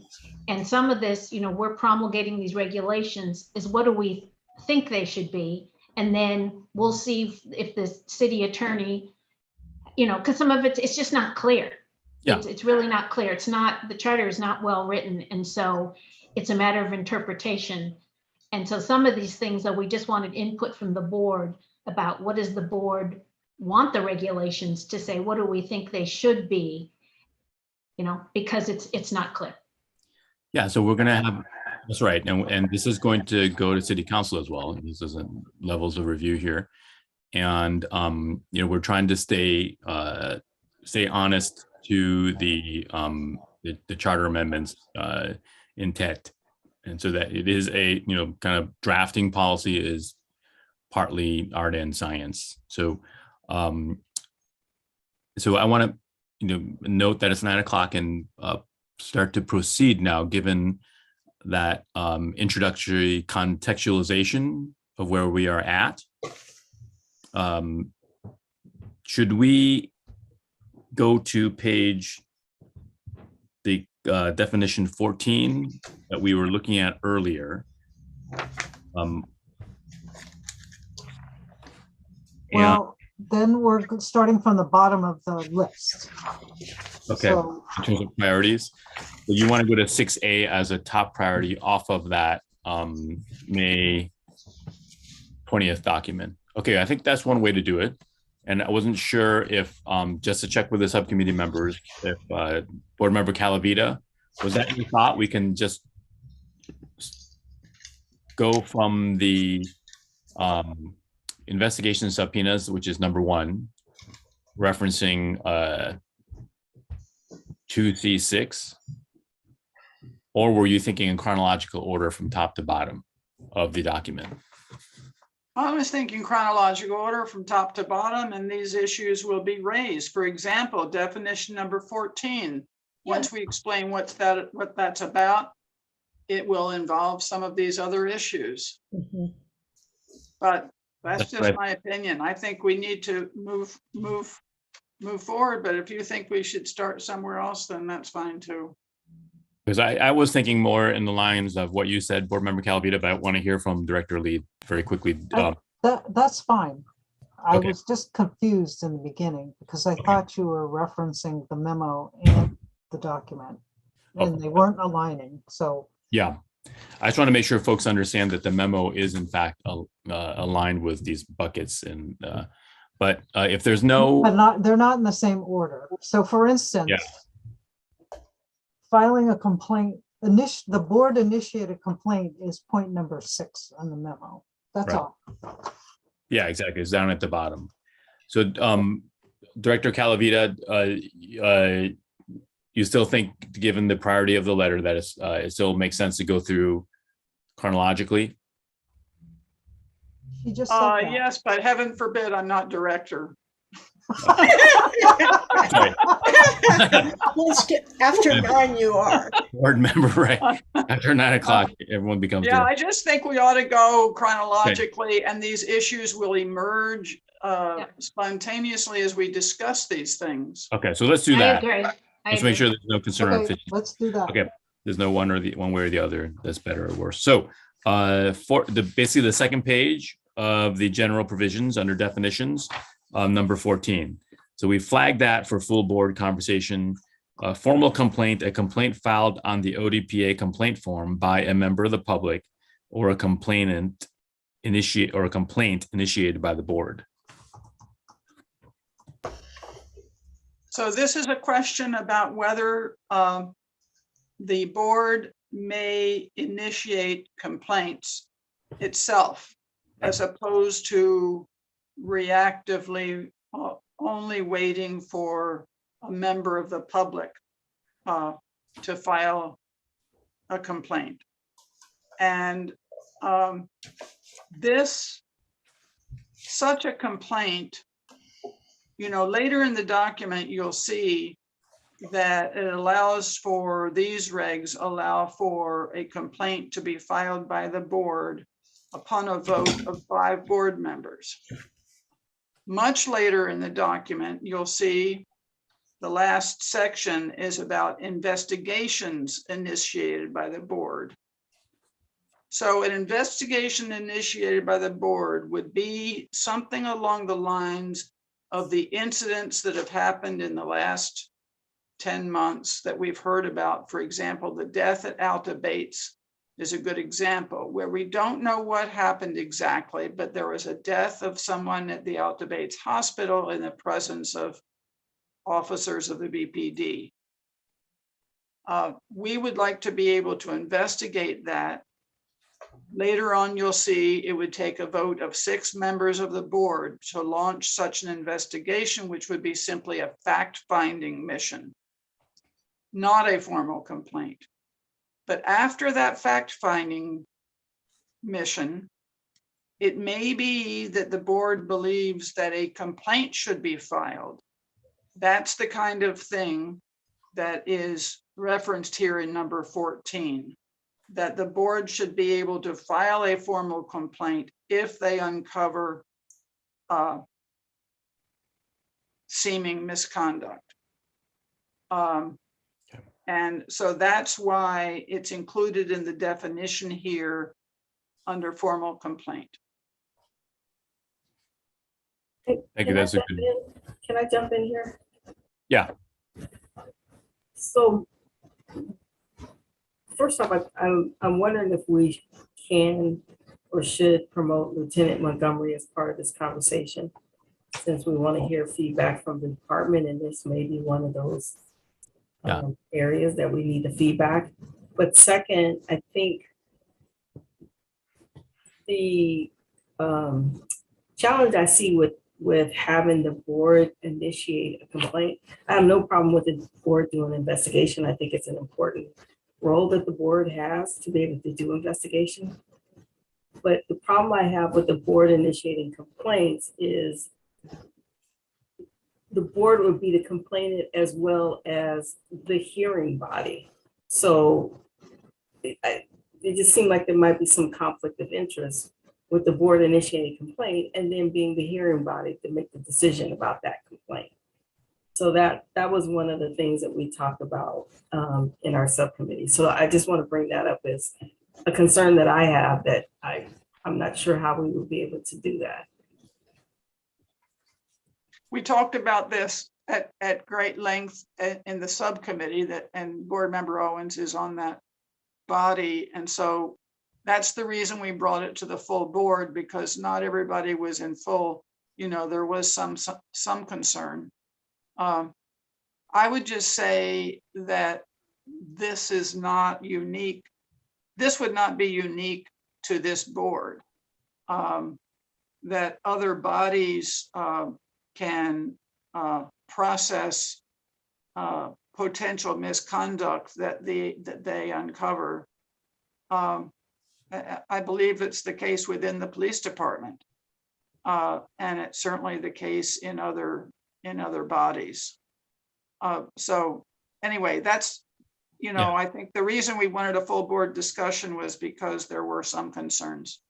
Okay. Yeah, that's very helpful. And, I want to reiterate that I understand Board Member Owens' concern about whether or not that suggests a conflict of interest. But I do want to note that, other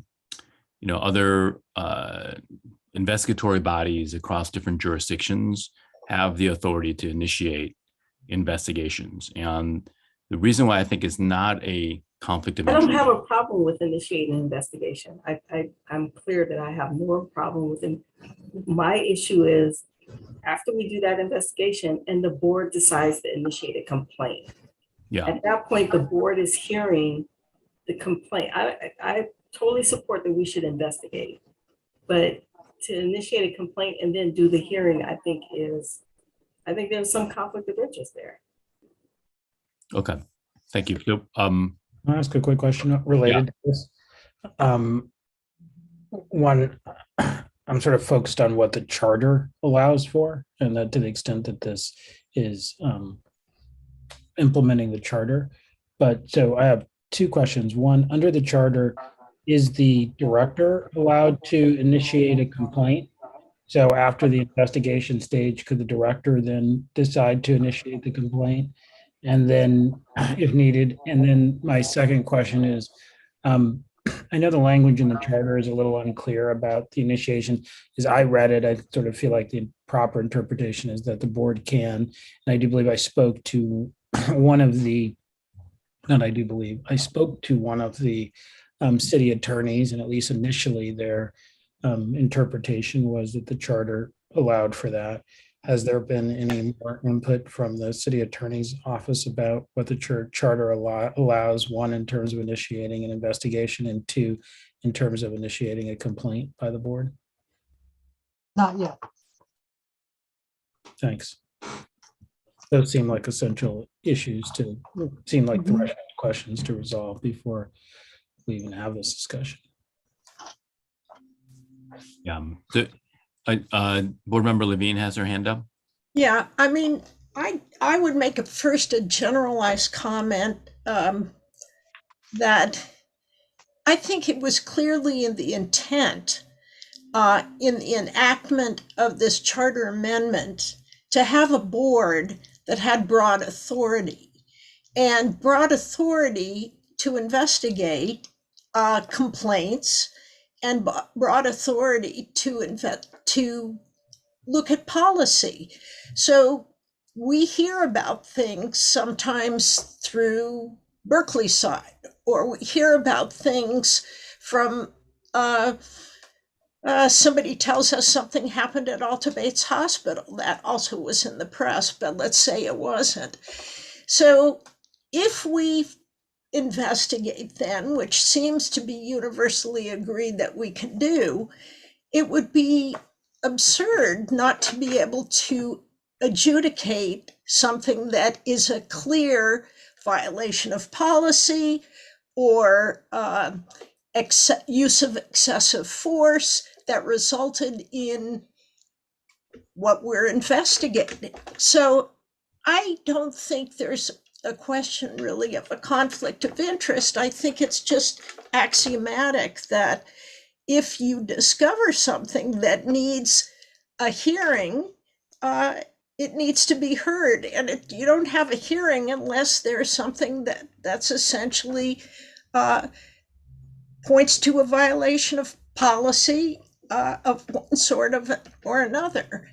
Now, the bigger question to me is really the give and take that needs to happen here between the police department and the board, so that there's a comfort level on both sides. And the discussion that's come out of your subcommittee is that Lieutenant Montgomery has given an explanation for, this is just an example of the use of body-worn cameras pre-hearing in the director's investigation, or whether the board gets to see it. I think the general point should be not necessarily when the board members can see or get all the evidence, but that they need to get it at some point. And at what point, I think, is where the give and take can happen in an effective way. But basically, you can't say the board can't file a complaint, the board can't investigate a complaint. What then can the board do but just adjudicate something that they may not know all the answers to, and they may have questions that they want answered? The charter's very clear. We need to make fact-based findings, and that only comes as a result of investigation. And it doesn't mean I'm going to go out and ask somebody a question. It means I need to be able to ask the question and get the answer at the appropriate place, through an investigator, through the police department, through the documentary evidence, or through the body-worn camera. When I get it, that can be a little more give and take. That's a very general opinion. Another question here we're discussing is who gets to initiate a complaint, not who gets to perform an investigation, or who gets to initiate an investigation. Yeah, no, I understand, but I think they're pretty connected. Okay, thank you. I think I'm on the same page as Board Member Levine. I understand there's a separation here, as Board Ramsey is kind of noting, between initiating versus hearing. But I don't think that there's a conflict of interest in my view. Otherwise, it would be very difficult to conduct investigations when there is concern of some form of potential misconduct, allegation of such. But I want to go on. It's 9:15 now. Board Member Calavita, and then Board Member Owens has her hand raised as well. We scoured, we paid very close attention to the charter amendment as we were doing all this, and we discussed on number 14C6F in the charter. You don't need to go to it right this minute. But there is a section there that seems to assume that complaints can be filed by the PAB. It says, upon receipt of a complaint by the PAB, the director shall ensure a timely investigation and so forth and so on.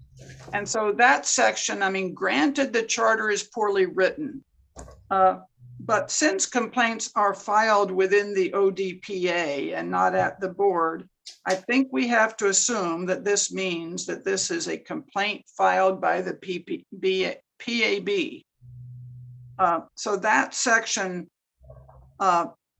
clearly suggests that the PAB can file a complaint and then the director shall ensure a timely investigation.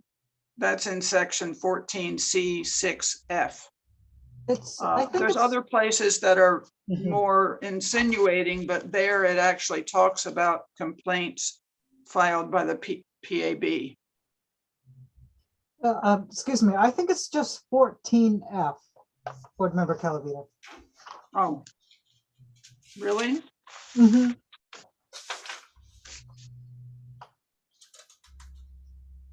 Okay.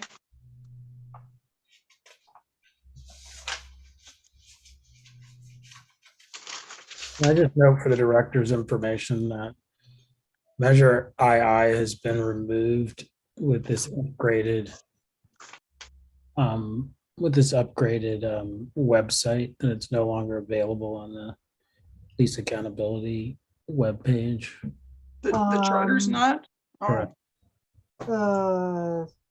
It really, Just for your information. no, that's not right. Yeah, it is. I'm on right now. And Okay, I'm gonna look because It has specifically, it has a link that is inactive. oh, the link's not working. Correct. Okay, thank you. I thought you were saying it wasn't there. I mean, Well, it's not there because the link's not it working. wasn't structurally there. Okay, thank you. So this is a question that ultimately, I guess, has to be directed to the city attorney.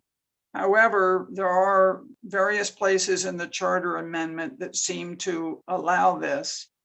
And it kind of makes no sense to me that we would be allowed to initiate investigations and then not be allowed to process some potential wrongdoing that we find. You know, I think you're right. We need to go to the city attorney, but that it would kind of contravene the whole point of the kind of modern police review authority to be able to conduct a self-directed investigation, so to speak. And Board Member Ramsey, excuse me, the link worked for me, so I don't. Okay. Yeah. Okay. Thank you for letting us know, but that's it's important to have that on there. I was just trying to pull it up myself. Okay, and so I'm trying to think of an effective way to have this conversation. We're airing these concerns out and have feedback from all the board members, and then we're acknowledging that there is a memo that's going out to the city attorney, and the city attorney is here to hear the engagement. And Lieutenant Montgomery, perhaps I'm wondering if Director Lee, do you think he should be elevated to a panelist at this time, or? I do. Okay, so I was not able to do so myself. And then he can provide some feedback, bearing in mind that we're just trying to do like an introductory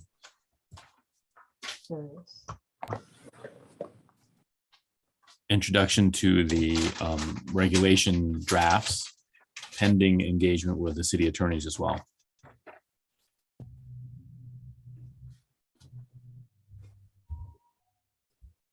Is Lieutenant Montgomery able to speak now? There it is. There he is. Yeah, Hello, thanks for joining us. my cockpit over here was freaking out. Okay, so I think the main issue for the department, and we kind of keep bringing it up in different ways, but there are places in the charter where it uses the board and the director sort of you can see that it's congruity problems. Mhm. And it's sort of clearly talking about one and using the other name and vice versa. And we even, when we're talking about it together, we find ourselves doing that too. Mhm. But I think that's important because I hear things that from the board and from the subcommittee where we're saying, yeah, the whole process should have this capacity or this capability. And the board is looking at both parts of the process, or the subcommittee was looking at both parts of the process, and like, absolutely, there should be an ability to initiate an investigation. And that, in a lot of ways makes sense. But then sometimes when we're talking about it, it's like the board seems to be wearing the hat that they'll be doing the investigation. And I think the charter, besides those incongruities, really imagines two bodies, an investigative body and a quasi-judicial body. And it doesn't seem to imagine a quasi-investigative, quasi-judicial body. And so I think one of the reasons that's problematic is because those separations provide clarity that the board and the investigative bodies are doing everything they can to remove the appearance of bias. And the charter actually specifically calls out the need to avoid the appearance of bias. And in these investigations, I think it's important because those appearances of bias, whether intentional or not, are the fodder for an officer feeling that their personnel process is unfair. And so they start to creep in all the due process concerns. So whenever the board can stay sort of separate from the investigative capacity, I think it uncomplicates some of those issues. And some of the structures that we talked about in the subcommittee that would allow us to separate those, and how we, when and where we reveal evidence, and who is actually doing the conducting of the investigation, and who is actually initiating the complaint, and then who is actually hearing it, can eliminate all those concerns. And so I think there's some opportunities to, instead of, because the whole process can have what we need, not everybody involved in the process needs to have all the moving parts to make the process work. And so because we've had to talk about the whole process, it's gotten kind of blurry. And I think separating it actually gives the group more strength and makes less opportunity to have sort of some of those due process misfires that nobody sort of wants to have, and a process that the employee feels is fair.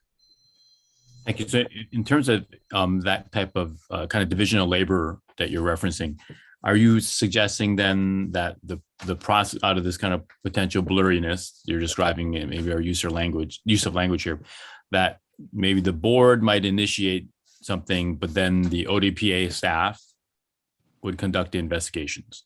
Yeah, I think Ms. Owens was on to something a minute ago when she seemed to be saying that that perhaps the board initiates an investigation like you would a policy complaint in the old PRC, and then upon the DPA investigating it, something comes to light that must be dealt with. Then the next time the board deals with it is at the findings and recommendations phase. There might be onto something there. And that separation basically relieves the concern that the people evaluating the evidence and deciding whether some wrongdoing happened aren't then in a month or two redeciding that some wrongdoing happened, and that they're not carrying that bias for months absent the evidence, the investigation, et cetera, and then also showing up and being the quasi-judicial body. Sure, I understand your concerns, noting, however, that at the same time that the PAB are neutral as well. Just a reminder of the folks. Yeah, we're all trying to be neutral, but we're all human, and so if you felt strongly that there was some wrongdoing and you filed a complaint, when it came back a few months later, that's where you start. That'd be your starting place. And so, and as much as we all would try to mitigate that, we can control for the appearance of bias by the way we structure that, I think. And it's fairly harmless because the whole process has what it needs, as opposed to each entity in the process having everything or all the parts of the process. Just a suggestion. Okay. And I think it'll alleviate a ton of concerns and eliminate a ton of appeals, and just kind of the kind of things that employees care about, because I think the process can take care of the public and the employee and be fair and transparent and sort of honor the charter all at once. I don't think that these things are really at odds if we're kind of clever about how we interact with them. Okay, thank you. That's appreciate the feedback on that specific issues. So first, we have Board Member Ramsey, and then Board Member Calavita. Sorry, I can lower my hand, but just along the same lines of what Lieutenant Montgomery said, and I guess Lieutenant Owens, and I'll dig more deeply later, but I sort of thought that's what we were talking about, whether we even had I didn't realize that there was any discussion about the board performing the investigation. It's just a question about who initiates the process, or who initiates, whether it's a complaint or initiates an investigation and says to the director, go investigate. That's what I thought the whole issue was. So I guess from what you're saying, Lieutenant Montgomery, then it seems like we're all in line. If you're saying that the board could initiate a complaint, send it to the director, who would then investigate it, make recommendations and findings, and then come back and continue the process with the board.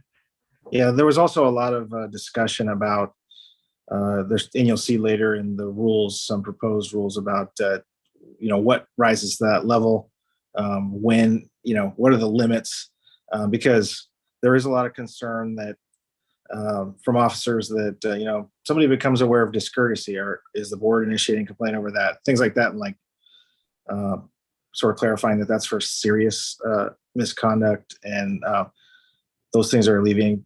That being said, it is not crystal clear in the charter that the authority exists for the board, and it is it makes me wonder about the intent of the charter when that was an authority that was specifically spelled out in the charter for the PRC, but not found specifically spelled out in the PAB charter. And so I think the legal question still remains, but I think the reason why it remains, and the reason why it's so kind of a sticky issue, is because if you don't have that separation, you have issues, right? That they're just going to be these sticky issues downstream. Okay, thank you very much. And then Board Member Calavita. Lieutenant, I agree with Board Member Ramsey in that there was never any idea that the board itself would do the investigation, but I want to hear you say again how you envision the process, because I think we all agree with what you said, but I'm not clear on what you said. Could you restate it? So I think we were talking about it in our last meeting, and I think Ms. Owens kind of might have hit the nail on the head, or got really close to something that's real viable. Is there's this idea that a lot of times the way we were talking about it, the words were flying around. It sounded like the board wanted to file a personnel complaint against an individual officer, as opposed to like the times in the past when we've looked at, hey, what happened when there was a camp clearing and we're getting lots of concerns about it, and we just would like a report, do a little fact finding, maybe the chief brings some information in their next report.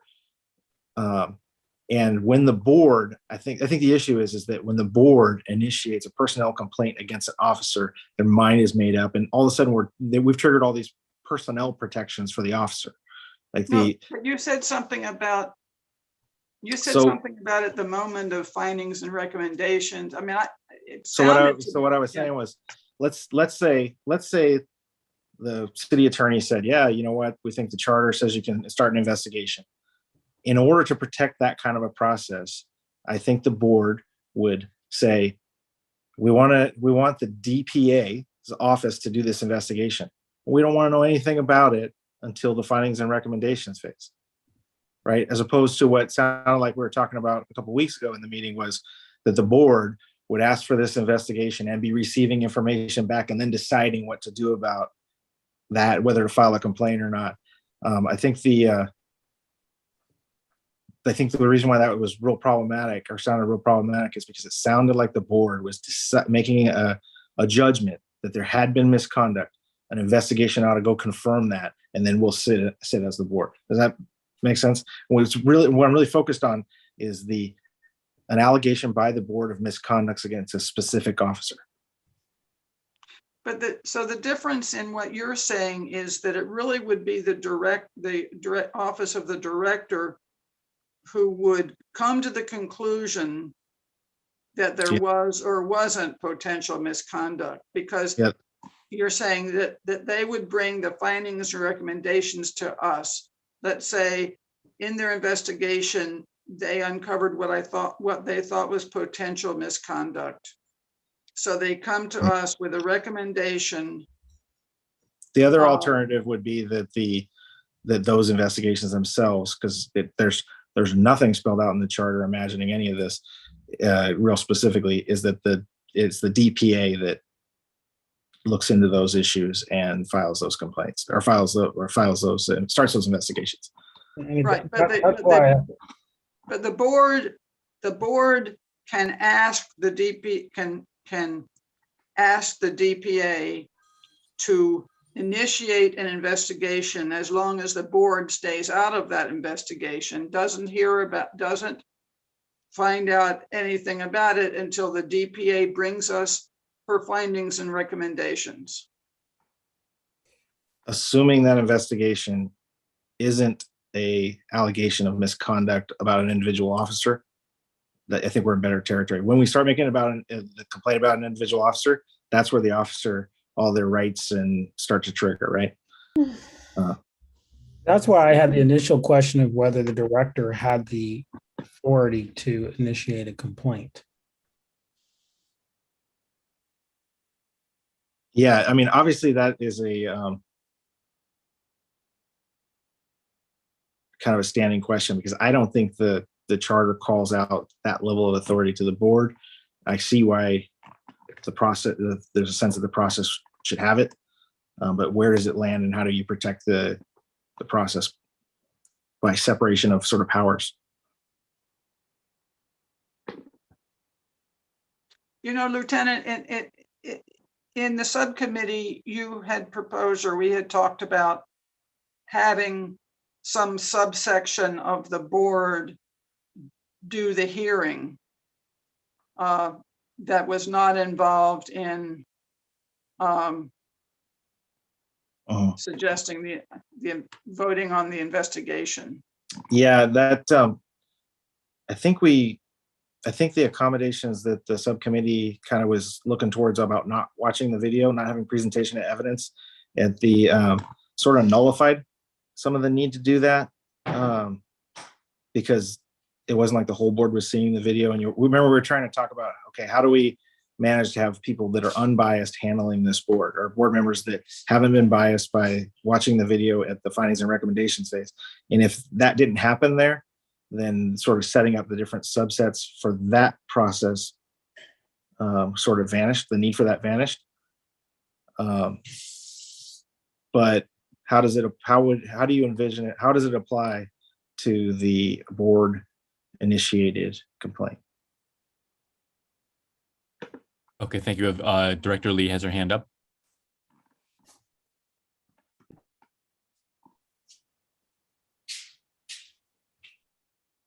I thought there was somebody ahead of me, but I don't see them anymore. To Board Member Ramsey's question, I do not see authority for the director to initiate a complaint, but I wonder if the director could suggest that the board initiate a complaint. So something to think about, that's all. Yeah, and that's where a number of us on the subcommittee have landed thus far. Board Member Harris, I know you had your hand raised. Would you like to? Yeah, I was actually, that was my question, was can the director initiate the complaint? I don't know, it's a little confusing, Lieutenant Montgomery. So can you just explain again? I'm sorry, I know we keep asking you to say this over and over, but how you foresee the process to work? Because I think that if something comes to our attention and we feel that there's a need, right, then what would you recommend that we do? Yeah, it's a good way. Yeah, so I think we landed on, in the subcommittee, sort of some separations and some guardrails around when the board might do a complaint. And we what the subcommittee landed on so far was in cases of serious misconduct. So there was this whole concern that the board's just going to, sort of be reading the newspaper and filing complaints about all kinds of stuff, or sort of watching Twitter and sort of searching for complaints, and a concern that there might be frivolous complaints, and obviously that's not the feeling that we're getting attention, but it's a concern on the part of the officer who this is their work, right? And they're so I think the closest thing that we got to is that if they said, oh, you know what, the board has the ability to initiate an investigation into an incident, right? Obviously, if there was misconduct uncovered, it has to be addressed, right? We would address it, right? In that investigation. So, like, for example, in the case of that happened at the hospital, the board looked into it earlier this year. And the board said, or the board is looking into it, the board said, this is concerning, it's serious, it's important. By a vote of whatever, we want to initiate this investigation into this and look into it. And then the DPA took it from there. The board has not made any opinions about the officer's conduct, about individual officers and what they did.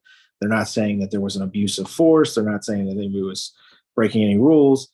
And then the DPA does their investigation. And when they return with their investigation to the board, they lay out, like any other complaint, this is what we discovered, including perhaps the specific issues of misconduct discovered to the board.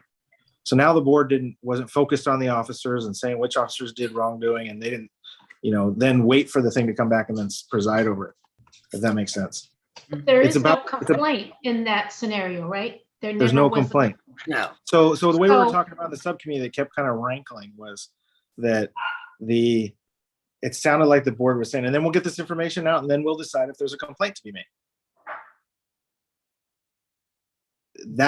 That's problematic for then reviewing it in the eyes of the employee. That's who's going through this disciplinary process. So Lieutenant, but I hear you saying that if the DPA does the investigation, comes to us and recommends that the board file a complaint, that's a different entity recommending that a complaint be filed by the board.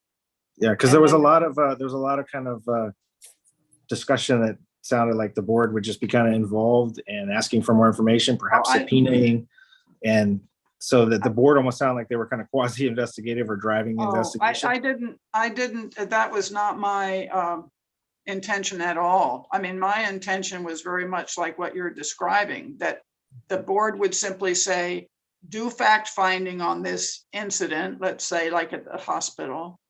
And then the board would not be involved in collecting any information at all. The DPA would do all that. And then the DPA could come back and tell us,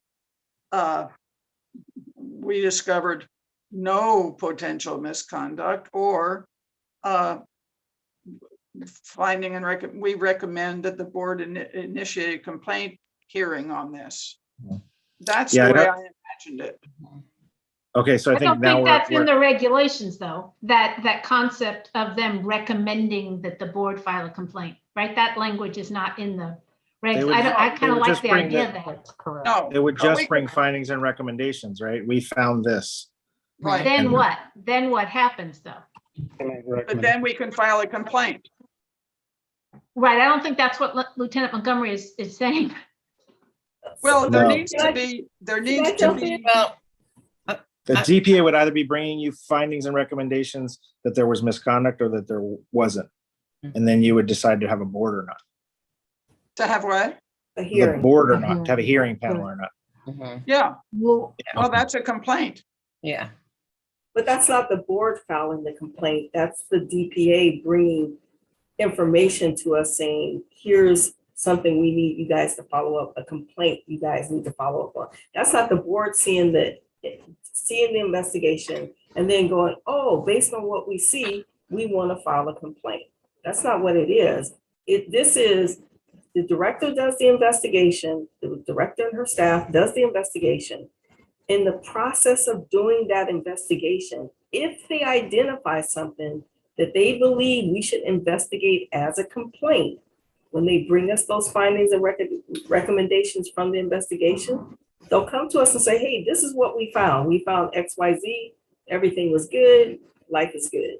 Or they may come to us and say, hey, in the process of doing this investigation, we identified some concerning behavior by Officer X. We believe you should have a hearing on this.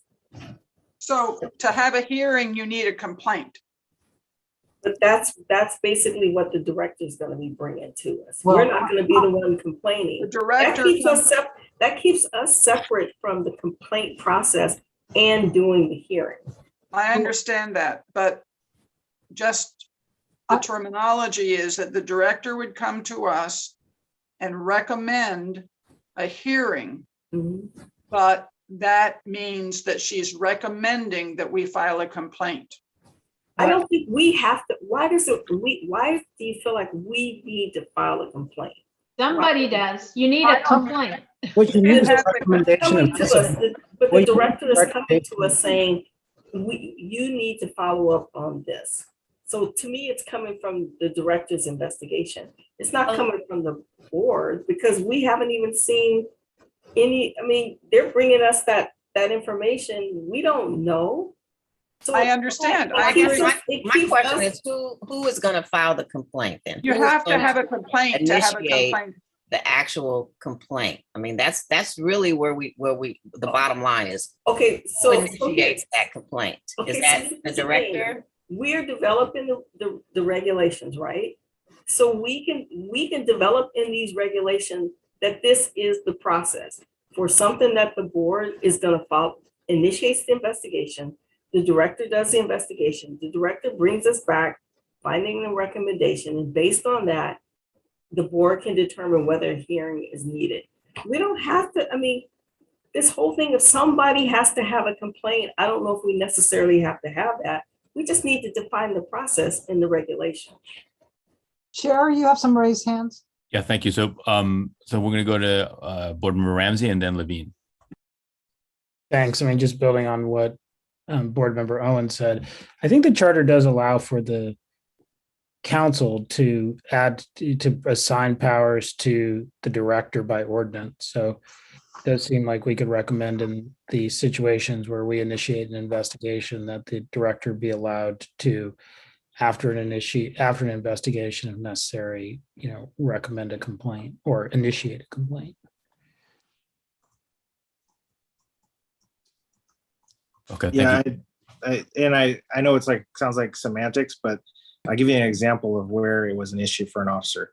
And some of you may have sat on this board earlier this year. There was a findings and recommendations brought to a panel or to a findings and recommendations board, and the some video was watched, and the board said we didn't like that video, and although the DPA was recommending that the complaint be dismissed, the board then sent them back to do an investigation for discourtesy on the officer, discourtesy that the complainant never complained about, that wasn't brought up by the complainant. And so in that way, the board initiated a complaint against a specific individual officer.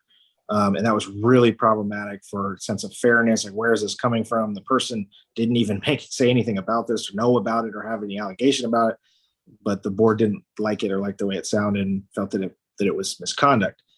The officers received that as, whoa, the board is deciding long before my hearing that I'm already wrong. I'm convicted before it started. And they haven't heard any of the facts, details, testimony, et cetera, that the investigation would reveal. And it seemed like the board at the findings and recommendation phase was triggering a complaint against an individual officer. It was very problematic. And the officers felt like, oh my gosh, what has happened to our process? And remembering that although all this is important for the officer, they're experiencing this as a disciplinary process, and there's certain protections in place the way they receive that is unfair, unjust. And so trying to control for that deal with that, because I think we can still tackle the big issues and tackle the situations without causing that inadvertently. Board Member Levine and then Director Lee. You're on mute. You're muted. I think what Lieutenant Montgomery is saying is important. And what I'm hearing is there's a lot of trivial complaints. And I think we know, both the police department and the board know, that citizens sometimes file trivial complaints. But what we don't want to happen is for the board to file trivial complaints or make findings based on trivial misconduct. So would it be helpful, because I don't think the real argument is who's going to file a complaint, who isn't, who's going to investigate, who can do this, who can do that. I think it would be reasonable to put parameters on the kinds of complaints a board can file that give rise to serious misconduct. Can't we create some language that would protect the officers from trivial findings? And I know what you're saying, and I'm hearing it. And I think that would be a misuse of our authority. And I can understand how this kind of back and forth between the director and the board in this process, on the one hand, we may think we're being nice to make it softer, but on the other hand, it comes out trivial. So it's either serious or it isn't. And I think we should just let go of stuff that's not serious. So is there a way we can create language that would make the officers feel that we're not being trivial or frivolous in our complaints? Thank you. But Board Member Calavita, you had a quick response to that? It's just that we do have such language on page 22 of the regulations. We set these parameters. Yeah, I know. Oh, you do know? Well, yeah. I mean, this is how how we've been functioning. But I understand it doesn't make sense to spend our time looking at misconduct that is of a trivial nature. And if we can create language that protects officers from that, maybe they would feel more comfortable about the process. Well, that's the language that we've created. Pardon me? That's the language that we've created on page 22. We have language about when we would initiate an investigation. I mean, we can use that language elsewhere in the document maybe, but we talk about it has to be a serious. Where can you point more? That's 22 of the, page 36 of the packet. Okay. Can we pull it up? Yeah, but that's informal complaints. I can pull it up. But yeah, that's in the context of the board determining whether. Oh, I see. This is subsequent to receiving an informal complaint.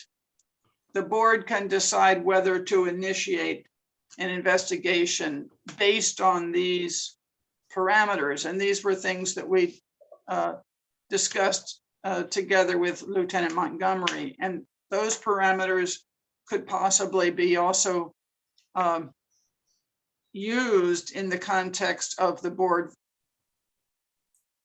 No, I thought we got to language about filing a serious complaint in the case of board initiated complaints, serious misconduct. And we had some language about serious misconduct that I think might be what Ms. Levine's talking about. I don't think that's there.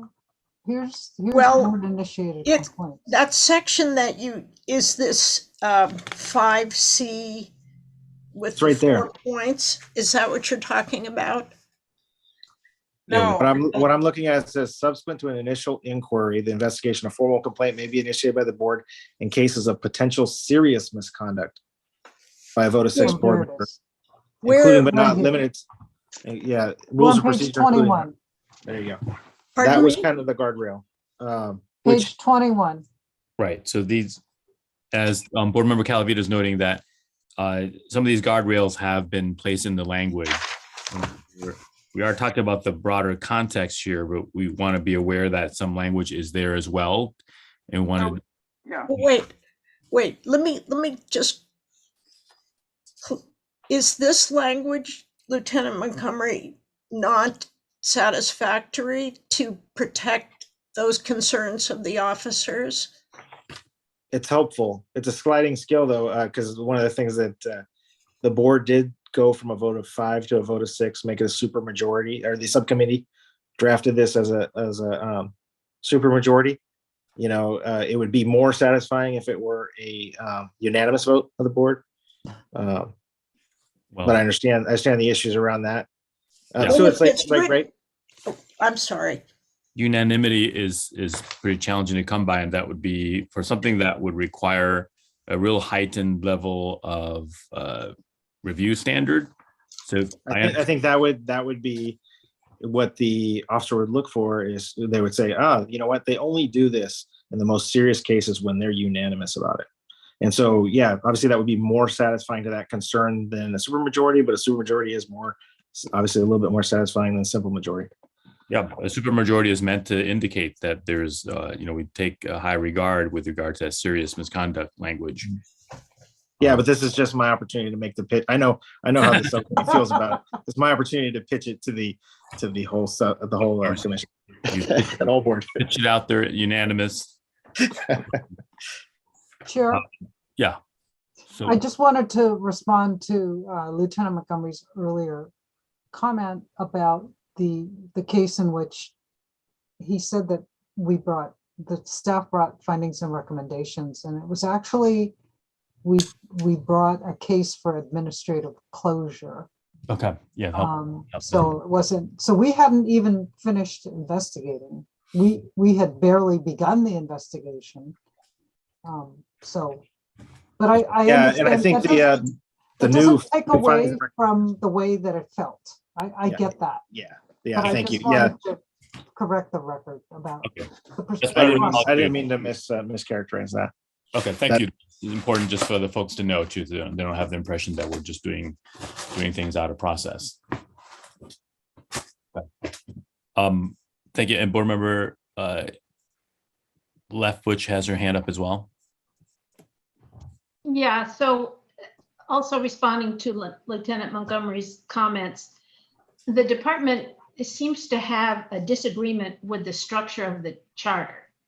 The charter is set up so that the director brings findings and recommendations to the board, and the board can agree or disagree with those.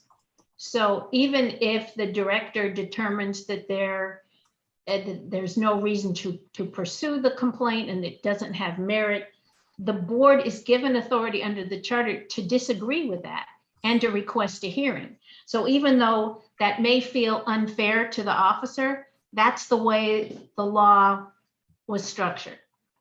And the second thing is that the director during the time of the PRC and now has a practice of supplementing allegations of a complaint based on the director's reading of the facts, because sometimes the complainants aren't very sophisticated. So they may not know what box to check or what allegations specifically they're making. And it has been the practice of the director to supplement the allegations. So that has already been happening and happened under the PRC. But my bigger point is just that the charter amendment sets this process up. It's not an ideal process. And again, I don't think it's very well written, but that's the way it's set up. And our current process follows the charter.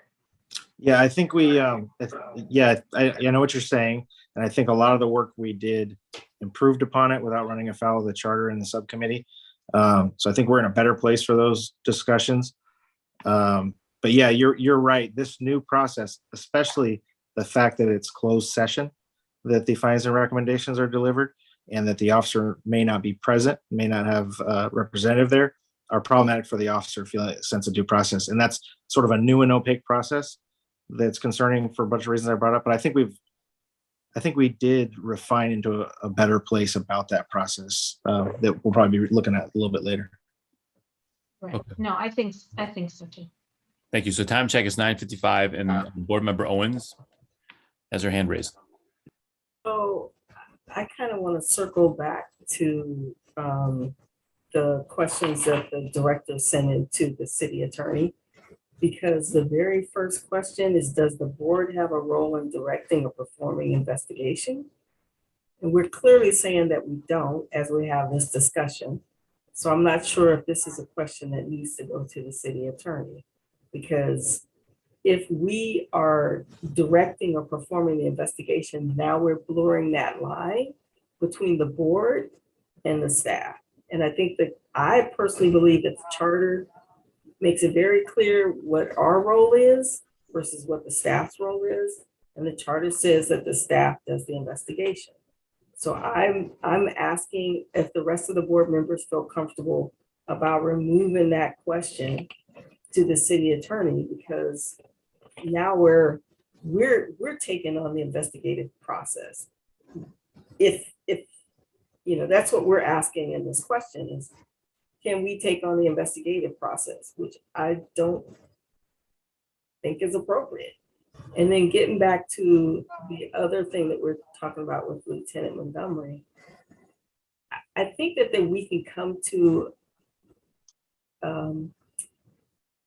a process that makes it fair for the officer, but also allows the board to have their authority when it comes to oversight. And I think as long as we feel comfortable with it, you know, and I think it was Board Member Ramsey that said that maybe this is something that we can go back to council and have them give the authority to the director to make a recommendation of a complaint. And then the director brings us the findings and recommendations, we review it. And just like Board Member Leffler says, we make a decision as to whether or not a hearing would be needed. So I think there's a way for us to get there where everyone can feel comfortable with the process. The officers with a potential disciplinary process, and the board with the oversight authority. I think we can get there. Thank you, Board Member Owens. So there's a question that Board Member Owens raised about potentially removing that first question to the city attorney's office under investigations and subpoenas. Do we want to really quickly pull that up in this context and just look at it really quickly? I think there's, you know, it covers possibly a broader scope than what we're talking about here, but maybe we want to look at it really quickly. And I'm also going to suggest that I think we've talked this through quite a bit on that first comment, and you can see how meaty these issues are. And we want to be careful about having everybody being able to have a say and engage on this issue. And because it is 10 o'clock now, after we take a look at that letter and item 1, I think we should move on through the agenda and come back to this. We're going to be coming back to this, I think, a number of times. So next time we will come back to this. But how about, everyone okay with that? We'll pull up really quickly the letter again, the investigations and subpoenas question about whether or not that's something we could either partially or fully, put aside and not raise again. I don't think this is not what was going to the city attorney. So maybe, I mean, Director Lee said some of these things are going to go to the city attorney. Some of them was for us to discuss. Okay. I think we need to be clear about that. And again, this has 3 separate questions that are all pretty meaty. And Yeah. my thought is, does the board have a role in directing or performing? Those are 2 different things. And maybe it's initiating is also the question. Right. So I guess I'm not comfortable at this late time if we're going to be moving on to like say, you know, we're done talking about this. Okay, so we want to put a pin in it, and I think that's probably right. You know, the question is that really directed towards initiating, or what does initiating mean in the context of directing or performing an investigation? Performing an investigation clearly means to me conducting an investigation, which traditionally is what the ODPA, that's the city staff of the PAB, would be doing. And then directing is a little bit vaguer. We're arguing here, I think lots of folks on the board here would agree that we should be able to initiate, but then there's going to be a process potentially with some kind of division of labor with the ODPA, the staff itself versus the board. So that's one question. So are there any other comments on that? Chair? Yeah. Just very quickly, I think really the word that we want to use in terms of what the board does vis-a-vis investigations is that we would request an investigation, not that we would initiate it. But I think that what we want to say is that the board may request that an investigation be initiated by the DPA. Yeah, that's good. That's Yeah. good. Request that a investigation be initiated by the ODPA. Yeah. DPA. So just for folks out there, ODPA are the city staff, and then the PAB are the folks that are board members here that are confirmed through this city council. I like that. I Yeah. wanted to ask Board Member Calavita, are you suggesting that language in section 4? Yes, you've got, yes. Roman numeral? Yes. I actually think that Roman numeral 4 should read investigations requested by the board. Okay. That given our conversation today, I think that could help clear up some of, just Yeah. provide a little more clarity. And then the first, I don't know if we want to, I've got the sentence worked out, but we can do that another time. Yeah, or you could send that over to Director Lee. And then when we come back to this Yeah, agenda well, item, that could be at top of the Why list. don't you do that, and I could slip that in, Yeah. or circulate the language. That might be better. Then I don't have to make a new copy. Great, thank you. Board Member Levine? Yeah, I think we need to set a time where we have more time to discuss all of this. This is time consuming, and it's difficult to start a very serious discussion at 10 o'clock for me. I don't know if others, but it's too much all at one time. Maybe having a meeting just devoted to these questions, or having two, because we always have something else we have to do. But starting it so late, it's very difficult for me. I don't know for others. Yeah. I had raised that point earlier, maybe before everybody was here, that I thought that's kind of what we were envisioning, was having a meeting where we didn't go through all the usual reports and then delve into the stuff which is so dense and so tricky. So I would request that we either have a special meeting or have a regular meeting at our regular scheduled time, but don't have the usual committee reports or directors reports, or if that's possible. Okay. Probably a special meeting would work best. What? Meeting. I'm suggesting a special meeting would work best. Yeah, I think so too. Because you might have to tackle controlled equipment at your next regular meeting. So, Side. so possibly a special meeting. So Director Lee will send an email around. Well, about let me ask how people are Wednesday, June, is that June 1st? Yeah. And if that's no good for everybody, then I'll do an email, but while I've got everybody here. Yeah, if you could do an email, I'd Sure. sorry. And maybe just at request that people respond like ASAP. Well, can people tell me now if they're available June 1st, or you still need time for that? Yeah, let me see quickly. Yeah, for myself in the evening, I should be able to. Yeah. Yeah, I'm available also. Great. That's a Me too. Wednesday, June 1st. I'm available. I am. I have planning that evening. I will not be available. Oh, okay. I can make myself available. Okay. I wasn't going to be, but Okay. it's not important. I can change things. You're good, Izzy? Okay. All right. I'll see. So I have to contact board member Mizell. So I'll send an email because board member Moore's not available. Okay.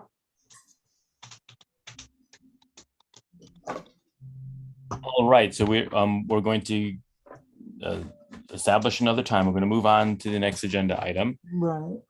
which it will be consider having a booth at the Berkeley Juneteenth Festival, a very important celebration, which is going to be in the city. Would Director Lee like to address that? Yes, so we have, the PRC had done this in the past, and usually it takes a lot of effort on my part, but I'm not going to be here that weekend. So I'm going to be out of town for a wedding. There is, the work involved is getting the tables and chairs and a canopy set up. And one year I hauled them all out myself. I had my husband help me. And then board members, commissioners, signed up and took slots. And then I went at the end and dragged everything back. Then one year I was able to get Public Works to help with that. So that with tables and chairs, I still had to drag the canopy out there. Now, this year I see that the Berkeley Juneteenth Festival organization is making chairs and tables and canopies available for rental. But I don't know if they would still be available. I think it said something like limited number available. So the vendor application form is on page 37. And so bottom, towards the middle on the right, you could see the fee, which would be informational. And then on the right, optional rentals. But above that box, rental add-ons could be provided depending on availability. So that's something to factor in. And I'd be happy to, if we can't get those, see if I can get Public Works to help out. So basically what this means is getting enough volunteers to take shifts and sit at the table. Staff would get materials ready for you, basically brochures about the PAB. I think we have one general one and one that specifically talks about filing a complaint. We'd send you out with, a clipboard and pens so people could express interest in being on a subcommittee or just get on the list to receive agendas and things like that. So that's what that entails. So do you want to take names now? Well, yeah, I mean, this can't be done unless there are enough people to do it, because if only one person signs up, I don't think it's realistic for one person to be out there for. Well, I want to do it. Okay, thank you. And so this will involve Director Lee to help people understand like planning their day. Will this involve shifts or what are the timeframes? Yes. So obviously, the more people, then the shorter your shift is going to be. I think the core number would be 4. The festival is from 11 to 7. I don't think we've ever been out there till 7, maybe till 5 is more realistic. So that's 6 hours to cover. So, I think it's always, to me, more comfortable if you're sitting there with somebody, but. Yeah. So I'm willing to participate part of the time. That I know that is Father's Day, which can make it a little complicated. It is Father's Day. So we got to break it up into, we'd have to have enough people have shifts there so that we don't have one person sitting there for, No, you know, that's but not, I would imagine you need at least 3 or 4 folks. right. Kathy, I would volunteer, but I will be out of town that weekend. Okay. Yeah. I'll do 11 to 1 or 3 to 5. Okay, and Mr. Board Member Morris' hand up. I'll also be able to do a couple-hour block. I'll get back to you on when. Okay. Great, thank you. I'll be the same too. I'll probably be able to do like maybe 2.5 hours. Okay, I have to figure out the block of time. right. Okay, so it looks like there could be some overlap some of the time among the 3 of you. And at the front end, that's a matter of pulling out, if the city is going to put out the chairs and. Well, I mean, my first choice would be to see if there are still some available.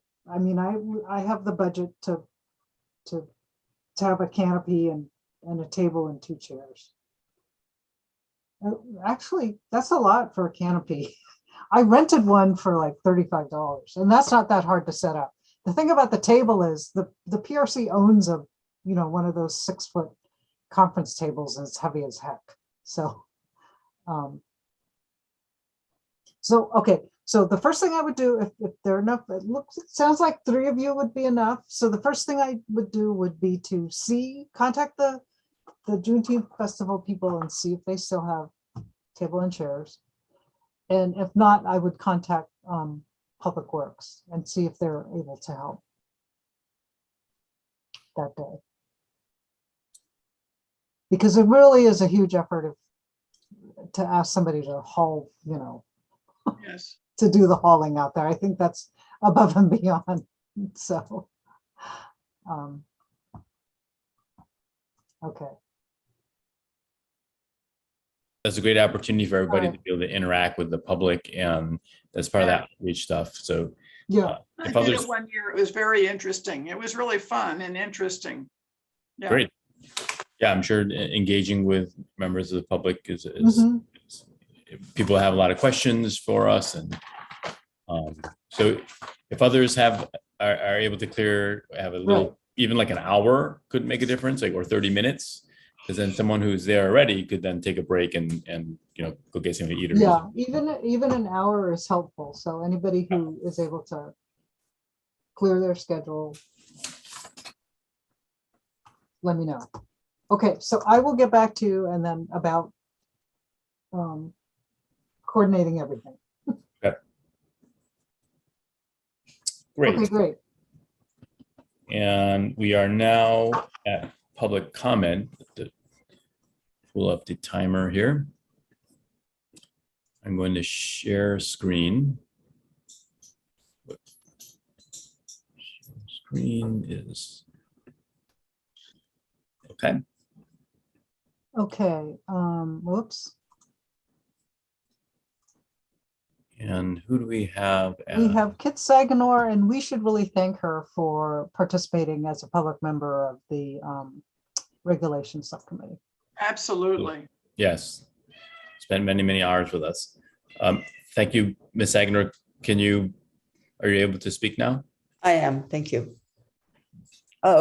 So I wanted to thank you all for the work that you're doing. I'm really, I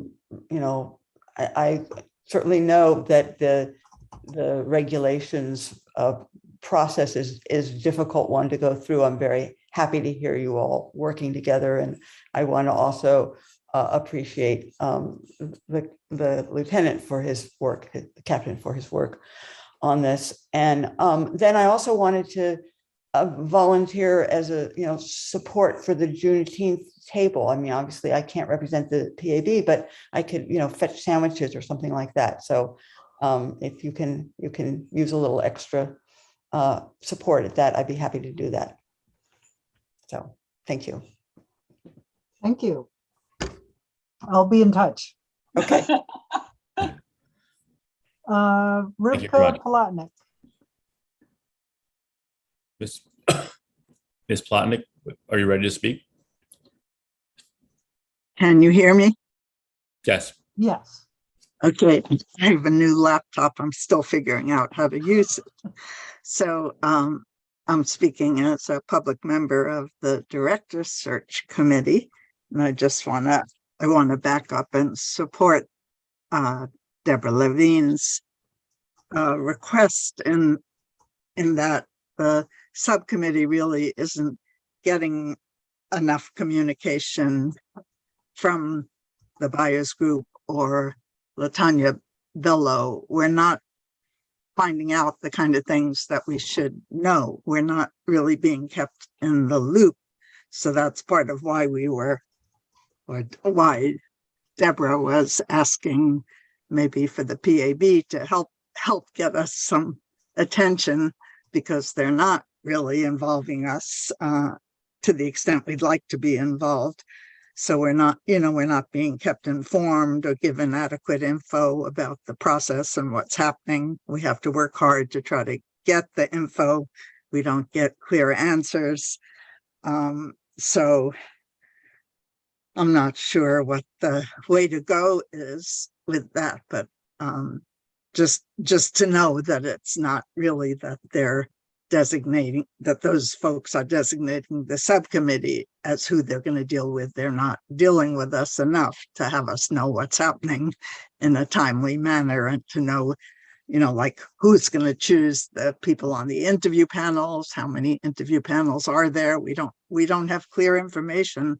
And I don't know if it's because they haven't decided on those things yet, or they just don't think we need to know these things or be involved, but we want to be more involved than we're being. So I guess we want the full PAB to be able to back us up if we can't get the respect, information, and communication that we think we should be getting. So I'll stop there. Thank you. And do we have another speaker, Director? John Lindsay Pullen. Thank you, Mr. Pullen. Are you ready to speak? Lindsay Pullen. Yes, I am. So hats off to you for your stamina. I think it's impressive, and so appreciate it. And I hope you appreciate yourselves. The subcommittee on controlled equipment has work to do. We don't really know what recommendations it will bring to you as a full board, but I wanted to foreground for you what we are proposing from the American Friends Service Committee to that subcommittee, which I'm I'll send this to you as the full board as well. There were several points. One has to do with the ban on tear gas.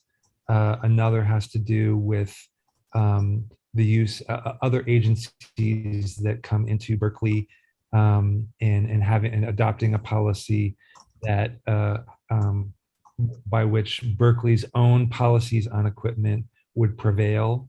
There's a number of law enforcement agencies in Alameda County that have established that, which I think is significant given the concerns that people have around the sheriff denying mutual employment forces in an emergency. But there are other cities in the county that have proposed such a policy in which the sheriff's policies for military equipment would not prevail. And another piece has to do with the new state law on chemical agents and impact projectiles, which in our view is not fully incorporated into the BPD's proposal and policies. There's another piece regarding 50 caliber weapons. So the department does have 50 caliber weapons. This is a very large sniper rifle. It can fire a mile away. It can take down helicopters. It is, as you might imagine, prohibited for civilian use in California. And even the sheriff's office has, I think, is probably going to be getting rid of its own 50 caliber rifle on the questioning of Supervisor Nate Miley, who has been, pretty much an unconditional supporter of the sheriff, but questioned the utility of having such an overpowering weapon. So I just wanted to let you all know, I will send this to you, but I know we absorb things sometimes verbally, even late at night. more than we do sometimes in a 7-page memo. So thanks. Have a good evening. I hope you all get some rest. Thank you very much. Do we have, that appears we don't have other speakers. I see no more raised hands, Chair. Okay. So that means that we should then proceed to the closed session. And we're going to have to ask, we're asking folks to Voluntarily leave. voluntarily leave, so we or don't have to will have to remove you. remove you ourselves, which of course we wouldn't want to do. Can you stop sharing screen, please? Oh yeah, thanks.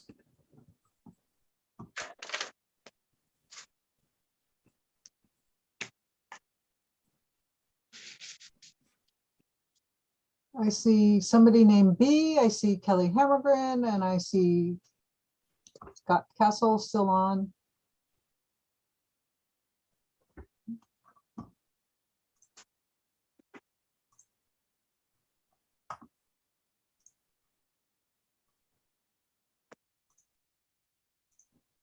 Thank you. So we just have Scott Castle still, if you don't mind jumping off. No, I removed the last two, so. Okay. Okay, let me now lock.